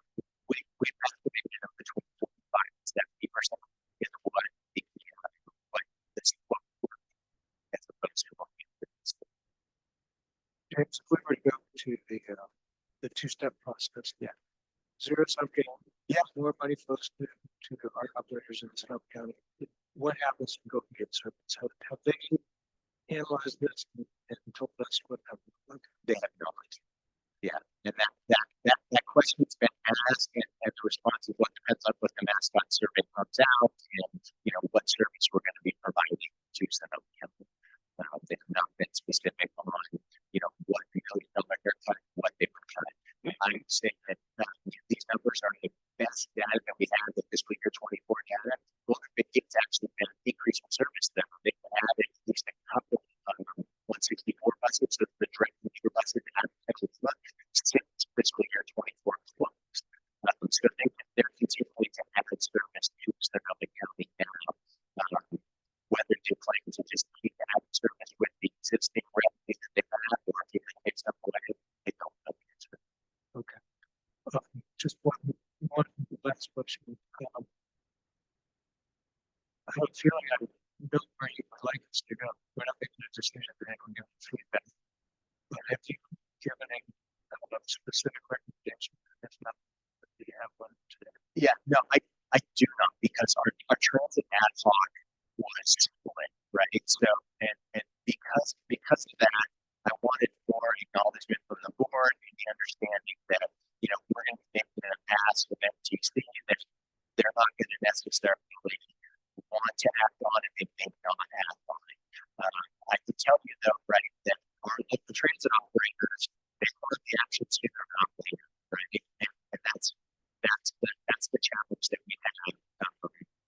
I also just want to add to the conversation that to really come up with a true formula to figure this out, you not only need the mascot study, you have to implement the mascot study. So to implement the mascot study over the course of a couple of years and another year to actually get the data from that implementation, you're not going to have really good information on what a dynamic formula for 3 years, right? So you'll be able to be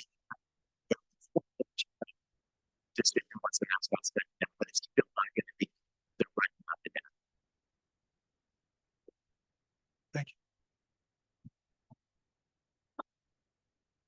Director Kelly. Thank you, Chair Hopkins, and appreciate the report. This is something that I've been particularly interested in, as getting additional transit service to North County has been a huge challenge, and trying to figure out how to we better allocate our resources to reach the entire county. We have Sonoma County Transit is the only operator serving Healdsburg that I represent here. We also we have a very actively used transit line that runs along 101 that goes from Cooperative to Healdsburg to Windsor to Santa Rosa. And increasingly, we want to see more of that bus route. This agreement was adopted in 1996 when I was in 8th grade. So this agreement has obviously been in place for a very long time. Maybe it was serving Sonoma County better at that point in time. I felt that over the course of several years, we saw this huge dip in how much transit service was being provided to Sonoma County. And of service compared to what it was previously. And it's great to hear that they're adding rides now, but I don't imagine that those rides are going back to the level of service that we were receiving previously from the state government. So, I know all the transit operators struggled during COVID, as did many operators and benefits from during COVID time. But I think the reality is that the amount of money, and I think Rich, we could have seen these slides prior to just now, because people have been great actually digest of this very important data.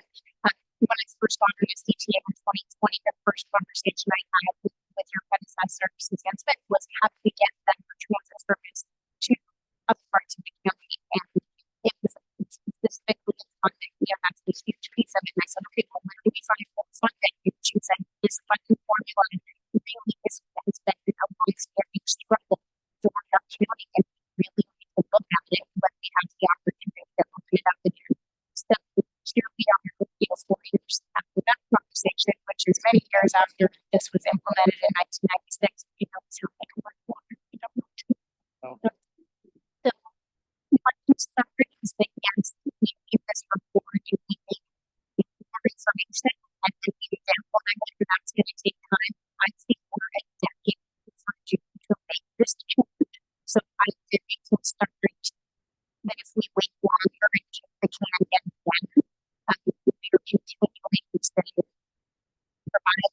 standard transit service to people in our communities who want to establish a new transit avenues right now, coming out of COVID and the return to work policy. So I do think we should do a two-step process. I do think we should, better and wisely digest these numbers that we're seeing for the first time now. But I am concerned that if we wait, it's could be way too late. Thank you, Director Kelly. I feel like the microphone has a robot dolphin filter on it. It's gotta be the relationship to the speaker. Sorry, Director. I just wanted to reiterate some of that. When I heard that this agreement was crafted in 1996, I was shocked. When I looked at your slide, which I would request that we, as board members, we all get the slide deck sent to us afterwards, at their hourly rate of 400 and something. And at the end of the day, I wear one hat, and that is I'm elected by the Sebastopol voters, and I sit on this board to represent Sebastopol. It doesn't sound like we're being served, and yet again, we're paying for it. We're off the corridor and can get shafted. So my experience in life is ask early and ask often. And so I will be, when this comes back to board, supporting the one hat I serve, and that's my constituents that feel like we're getting kind of ripped off, to just be blunt. So thanks. Thank you. I would just add that, there's such a huge change, which that we now should start train, and so when we really think about access, how much, if you're able to receive some of that revenue, could be spent in communities who currently aren't connected to smart grids with some of those last mile issues, right? Trying to look at that as our primary vehicle to get folks into the city. And so I sort of concur with my colleagues who shared that it just feels like this is long overdue, and I think that we should start the conversation. And I think like the idea of can become some sort of interim agreement, give us that sort of for time horizon. And then once we have both the results of that stuff, but also the implementation and the data, then we can kind of look at revising that too. But it also just feels like if I don't know where the book get bridged, authorities have positions of willingness to have these conversations or to negotiate. But if we wait for 4 years and then we go straight back to Roger's point, the answer is still sort of no, or there's a stone wall, then we just kind of wasted that energy. And I feel like we could start the dialogue with that sooner rather than later. Anyone else, Director Harvey? I agree with my colleagues. I am here to serve our community, and right now we keep telling people to get out of their cars and get on transit, and our local operators don't have the funding to be able to do that. So if we want to address that problem, we have to do something differently. I was a little appalled when I first saw this and saw how much we were paying for transit. It just really struck me. That's like now in the complaints that I receive from my constituents about how little service in there that we get. So it seems very disproportionate. I understand the comments that also don't get range and all of that, but we're talking about what now is the transit and the fact that the bridge authority has the network of entities that they have to deal with. We have to stop the transportation problem. So I think the sooner we rip that band-aid off and we start working on it, I think the better we are. We're find the second and do something. Thank you very much. And here, Additional Director Thompson. I agree with my colleagues, and Petaluma, we're doing a fare free, and it's just amazing. The increase has been like 57% or something increase. Transportation, and we always talk about equity, we talk about climate change, we talk about all this stuff, and we need to act. And a 1996 document says it all. Director Benke. Yeah, I think having been in on the transit ad hoc, I think I think James knows where I stand on this, but I'll just, I'll just wrap up the comments by saying that it's called the Future of Transit Ad Hoc, and the future's here. And And our condition is that we have to be responsive. And situations have changed. I mean, I've said before that, you know, our commuters who lived in Petaluma and Sonoma County, who used to take Sonoma County take Gold Gate into the financial district in San Francisco. Those were, you know, my friends' parents when I was growing up, and those jobs are now gone. You know, that analyst job at Wells Fargo or, you know, the job at Montgomery Securities are completely different. And those buildings are occupied by far more people who don't live here than they used to be. So, you know, MTC is supposed to be our regional transit commission. And they're supposed to provide some continuity and to lead us forward. And they know better than anybody else how dynamic it is. It's probably the biggest issue that they solve that they're challenged with every single day is how dynamic and changing the Bay Area is, how dynamic and changing work patterns, school patterns, transportation patterns, housing patterns are changing. And the idea that we're going to stay with the same funding patterns from 1996, it's just absurd. I think all of you are just like, you've got to be kidding me when you see that number. So I'm also very cognizant of the fact that, you know, we're not in a bubble here. We're part of a system. We're part of the Greater Bay Area system. And Golden Gate Transit is an essential partner. And we need to forge a way forward with our partners. It's not an adversarial position, but we're saying our needs are not being met locally by paper spending. And I think that our constituents deserve a revisit. And I'm, you know, if maybe, you know, even if there is pushback on a multi-level process, at least we said something. And that's where we want to move is that. And I think it's very important that we get through the mascots period, we gather the data, and we have a negotiation with our friends and our partners. But it has to be realistic and it has to be fair for all of us. Director Reynosa.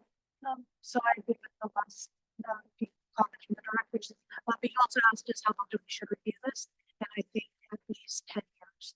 But if we don't longer than that, shorter, at least every 10 years. But it will not be any worse.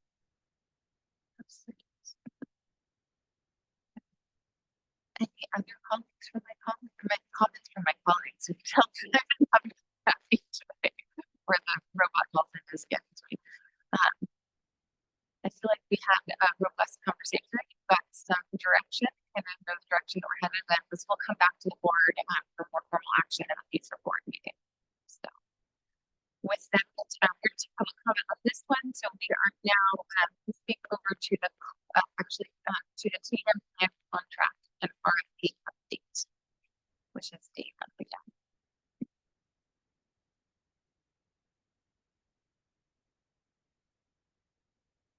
Oh, yeah. All right, hello again.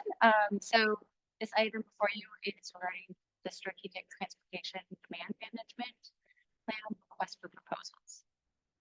So we issued a request for proposals on August 30th. We are timing wise, we wanted to do that so that we can hopefully bring a contract to you all at the November board meeting. We are asking for your input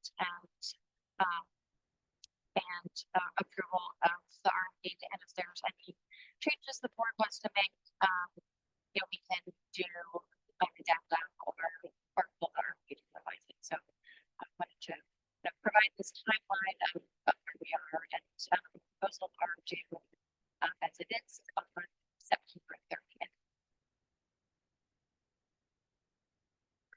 So to quickly summarize what transportation plan management is, I see it as estimating and coordinated strategies designed to change truck behaviors and things that are more problematic and complement infrastructure, as well as other services that are out there.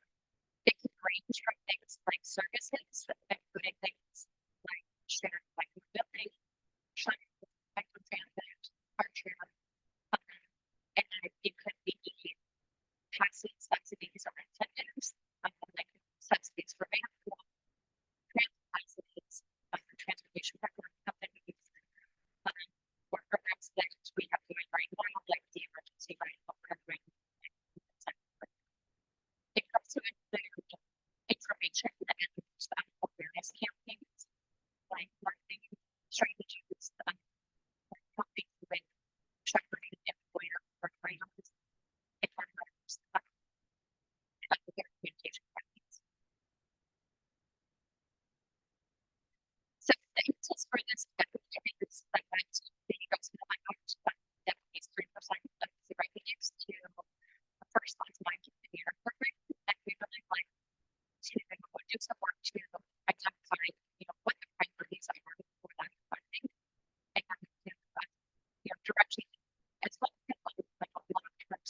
source of this one. And some of the two industries that we right now would be looking at the transportation funds that they have, which is like through the year management district. They would give minus one of the mitigation fund. It's used to generate funds that would go to transportation management programs. We can also look into public private partnerships that help fund these programs and other as well.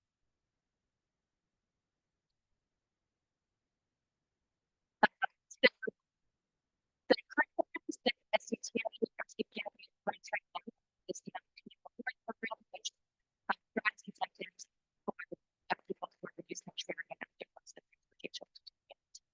It also helps people with partners.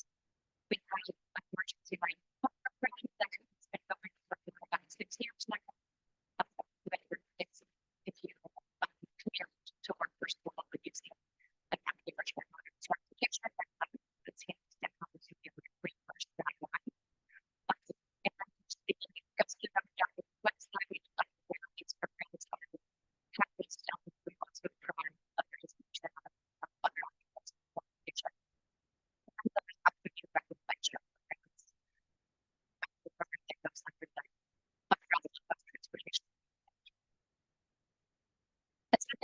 Objectives it's looking for to dramatically programs that are managed by the SCTA and RCPA. Also to working on other SCTA programs that are managed by other agencies in Sonoma County to identify what the needs and gaps are in transportation management and at that time and other types of solutions that could happen in the process for activities that they and then to develop a market plan that creates that public awareness for the solution. We need to a partnership make the process through this plan. Various agencies and potential organizations that potentially be partners with these programs.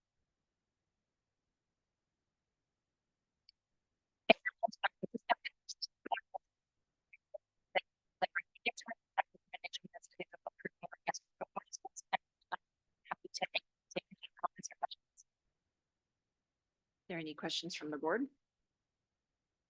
Any public comment? No, seeing none. Great. So this is,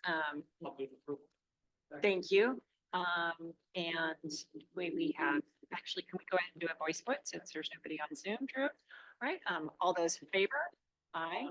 Those opposed? Any abstentions? Motion carries. All right, moving on to. Is it correctly that it was the motion by Roger, second by Judy? Awesome, thank you. They get a gold star. And then we'll move on to item 6. And I think if there's a motion by any of the board members to create an annex for additional restrooms, we will entertain that at the end of the, thank you.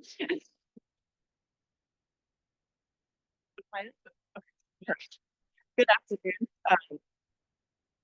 Seems like the nights are better, so thank you all for very much this afternoon. I'm going to give just a brief update on the climate funding Adjourn, which was formed in February of this year and is chaired by our Chair Hopkins with Directors Judy Company, Cater Thompson, and Director Hinton. The Adjourn was spent in April and confirmed its work plan for the year, which there were 3 pieces for the work plan. First, to identify priority funding strategies to develop over the year. Second, to explore partnerships with ag open space and regional parks, and they work on reauthorizing their ventures to see how we can integrate more climate funding into those ventures. And then third, to look at options to really optimize the responsibilities to focus between RCPA and the partners to make sure that we're really getting the most out of our climate investments. So for that direction report plan, the Advocacy came back together in July 18th. And at that time, the climate bond had just been, the legislation had just been passed prior to that. And so in that moment, so the Advocacy discussed the climate bond, and we did submit language that would provide or direct the funding to the climate resilience districts, of which RCPA is the only one currently. Unfortunately, that language is not included in the climate bond.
so much. Any questions from my colleagues? Seeing none, look forward to the next meeting of the ad hoc. And thank you so much for the presentation. Actually, quick check for members of the public. Going once, going twice. All right, perfect. Thank you so much. And that will bring us on to our reports and announcements. So I'll hand it over to Executive Director Cameron. So our executive committee met today. We went over a brief agenda that included some current public engagement, as Chris discussed today with the CTP, and the videos we'll be working with to promote that, as well as we're coordinating some ribbon cutting activities for the Bikeshare after the soft launch happens. We're targeting somewhere in mid to late October for formal ribbon cutting after a soft launch. We talked about the ongoing strategic vision and organizational alignment process happening internally with SCTA staff before our report out later this year to the board. And we talked also about my 1-year anniversary is next October, and we will be hiring a consultant to help with the 360-degree review process. It's the same consultant that was used for the CEO of the county. We will all be contacted for half-hour interviews to provide your feedback, and then we will have an actual review within the December board meeting or exec committee to be determined. Lastly, we concluded, which is a discussion on future board items, and that concludes the executive committee report. Thank you so much. With that, I will ask if my colleagues who want to share any regional agency reports. Anything to share? Director Rogers. Just two really quick things on SMART. Ridership is booming. It keeps breaking its own records for ridership, day over day, week over week, month over month. And it's really trending in the right direction. I think doing a really good job.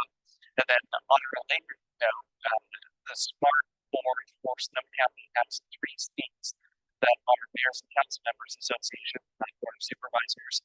2 come from SCTA, 1 cannot be on SCTA. It's just putting it out there to board members that actually at the end of the year, all 3 mayors and council members appointments to SMART will no longer be on city councils. So you'll be replacing 3 seats coming into next year. There was some consistency with Board of Supervisors, but something for us to start to think about. Thank you for that. Any other reports? Yeah, Director Lowe. At the risk of this microphone, I just wanted to bring up that where the roundabout is being built, 116 around that way, happened to come back. There's a lot of reports of a lot of traffic since the off-ramp was closed for people to turn in there. And so most people are, come up that way, turning towards Napa, and those of us who are just going forward are waiting in a very long line. And yet there's a left turn lane you can turn into the into bottoms, right? So I'm just putting that forward that the people that are going into Sonoma are now coming the other way, know how to go on into the dirt and go right off the bed. So that's working really well. It has been for many years. But going forward, and this was on in like in the middle of Saturday when there was no traffic, and around 5:37 it was completely empty, and there was a class and a half way to get through that stop sign. So on behalf of my constituents, we'd like to hear this, since it's going to be there for a while. Maybe some help. Thank you. Any other regional agency reports? Seeing them, we do have our advisory committee agendas that's included in the packet, and just sort of an FYI and a heads up, and that will take us to our SCTA RCPA activities reports with Ross.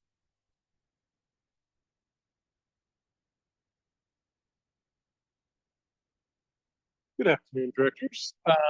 This is a brief update on communication topics from the past month. Some of these have already been mentioned, but just to touch on again the CPT engagement planning. SCTA staff's working with the planning team on that, and yeah, we'll be doing some community outreach, utilizing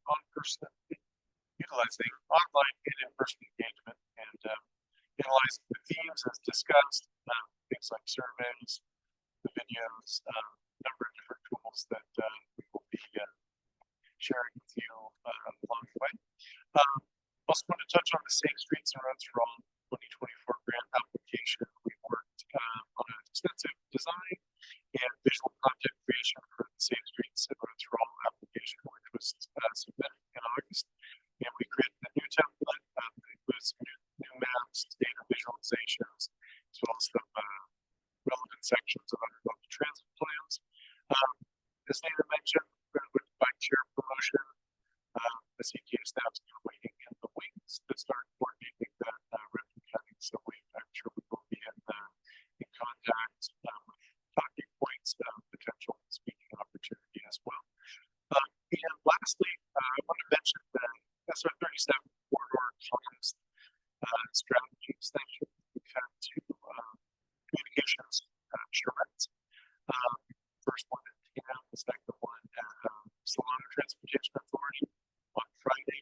This is all to help envision an overall communication strategy that's for the 37 corridor. We've got multiple agencies. We've got growing partnership. How to get the word out. So we had some really good discussion on that. Potential things that were brought up included having a corridor specific PIO, possibly even a physical office for the corridor. So we'll update you as that process continues. Thank you very much for your time. Let me know if you have questions on these or any other communications topics. Great, thank you so much. I think next up we got BC to provide some climate change activities reports. Good afternoon, members of the board. I'll keep this brief. Just three highlights or three areas of highlights I wanted to talk about today. First, on our work developing an equitable building electrification action plan. This is a plan that we're going to be working on for the next few months, and we're starting on our active planning process this month in September. I'm in the process right now of forming an advisory group that's made up of staff from our members and partners in a number of the jurisdictions. I've already agreed to participate to review the work as we move forward on this. And we will also be partnering with Cooperative to incorporate the lessons learned from their customer needs assessments that you heard about earlier on in the staff meetings that we are now working on that. And we'll be planning to present that plan to you sometime early in 2025. The second is one that I later on work on the Biennial Retail Energy Network energy efficiency programs. The numbers that you programs will be reconfigured this upcoming year. And there's a promotion for the public programs. Again, we'll talk about the formal provide services for upgrades. Energy analysis provides local government buildings. So again, we are in contact with a number of jurisdictional staff. They're trying to get cities to make to work on new programs, to make use of these new mid-range programs. We're also coordinating that work with the existing TGV program, local government partnership programs, which is very much offers a complementary type of service, but we're looking to basically partner those two different programs or that's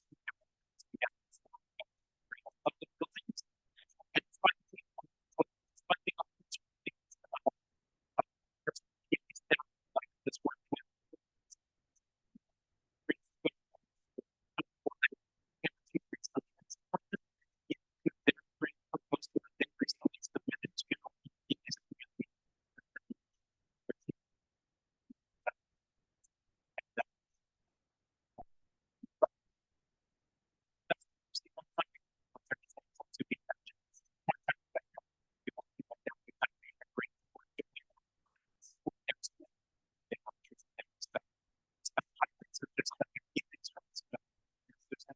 Great, thank you so much, BC. Any questions? Seeing none, we've got staff planning activities up next. Good afternoon. So for some highlights, Countywide active transportation plan is wrapping up. Consultants have refined draft projects and programs based on community feedback, and public draft plans are expected by early October. For the community brings transportation plans or CPTPs work starting up in the projects for South Standard Roadside Avenue and Central Water Park, focusing on data collection and coordination of agencies. The core project team made up of consultants, SCTA staff are coordinating to ensure that overlapping planning work is and coordinated. Thanks so much for taking for outreach. For our program management, the management, we have lots of updates that continue to work with transit integration as a program and the regional expert program with drop abilities get right to launch. Interesting friends to school, the Sonoma County Bicycle Coalition began scheduling from 2024 classroom and bicycle education that's good for keeping friends.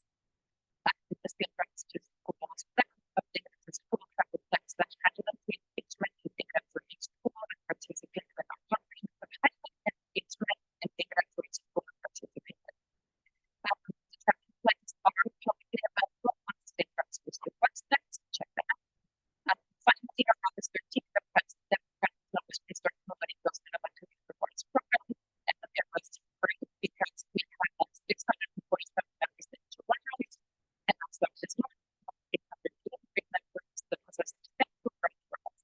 This increase is very close to the equal with President Trent, and then that goes to the Bikeshare reports program is currently doing a transit monitor.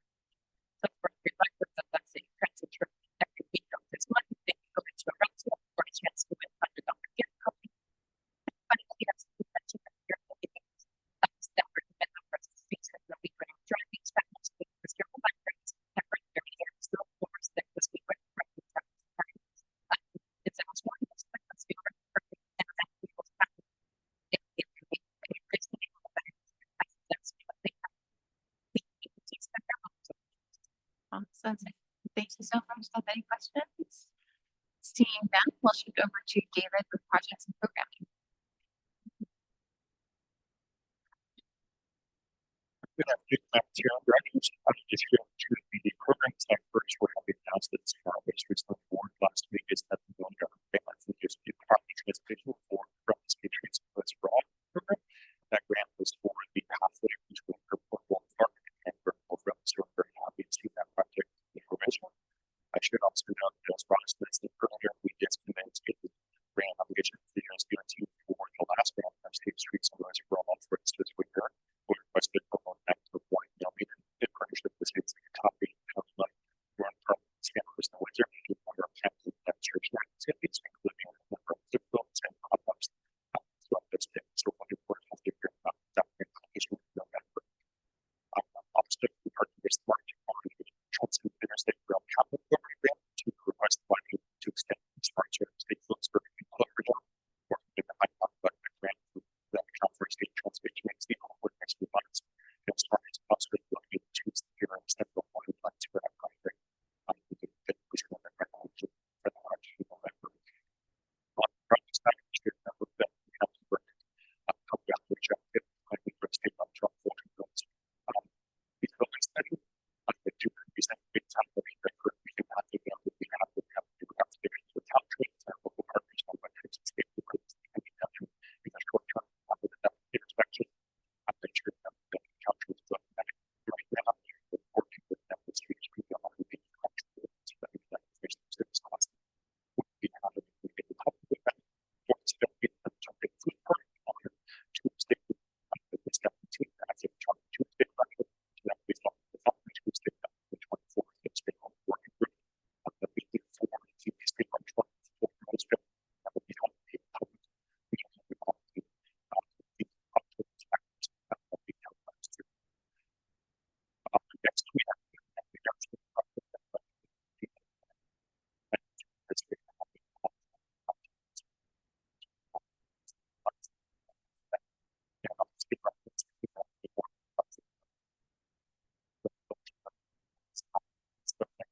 Great, thank you so much. Any questions? I know Lisa and I will be trying to attend that one that you mentioned about bulk, and then we had a little bit of a conversation in the executive committee before the meeting got started as well. All right, with that, any announcements from my colleagues? Congratulations, that's very fun and exciting. Wonderful.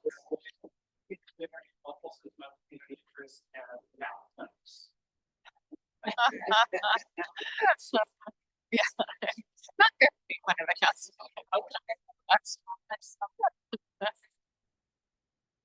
It actually worked out well because I was able to respond to it, so it's totally fine. All right, and with that, thank you all so much for being this adjourned.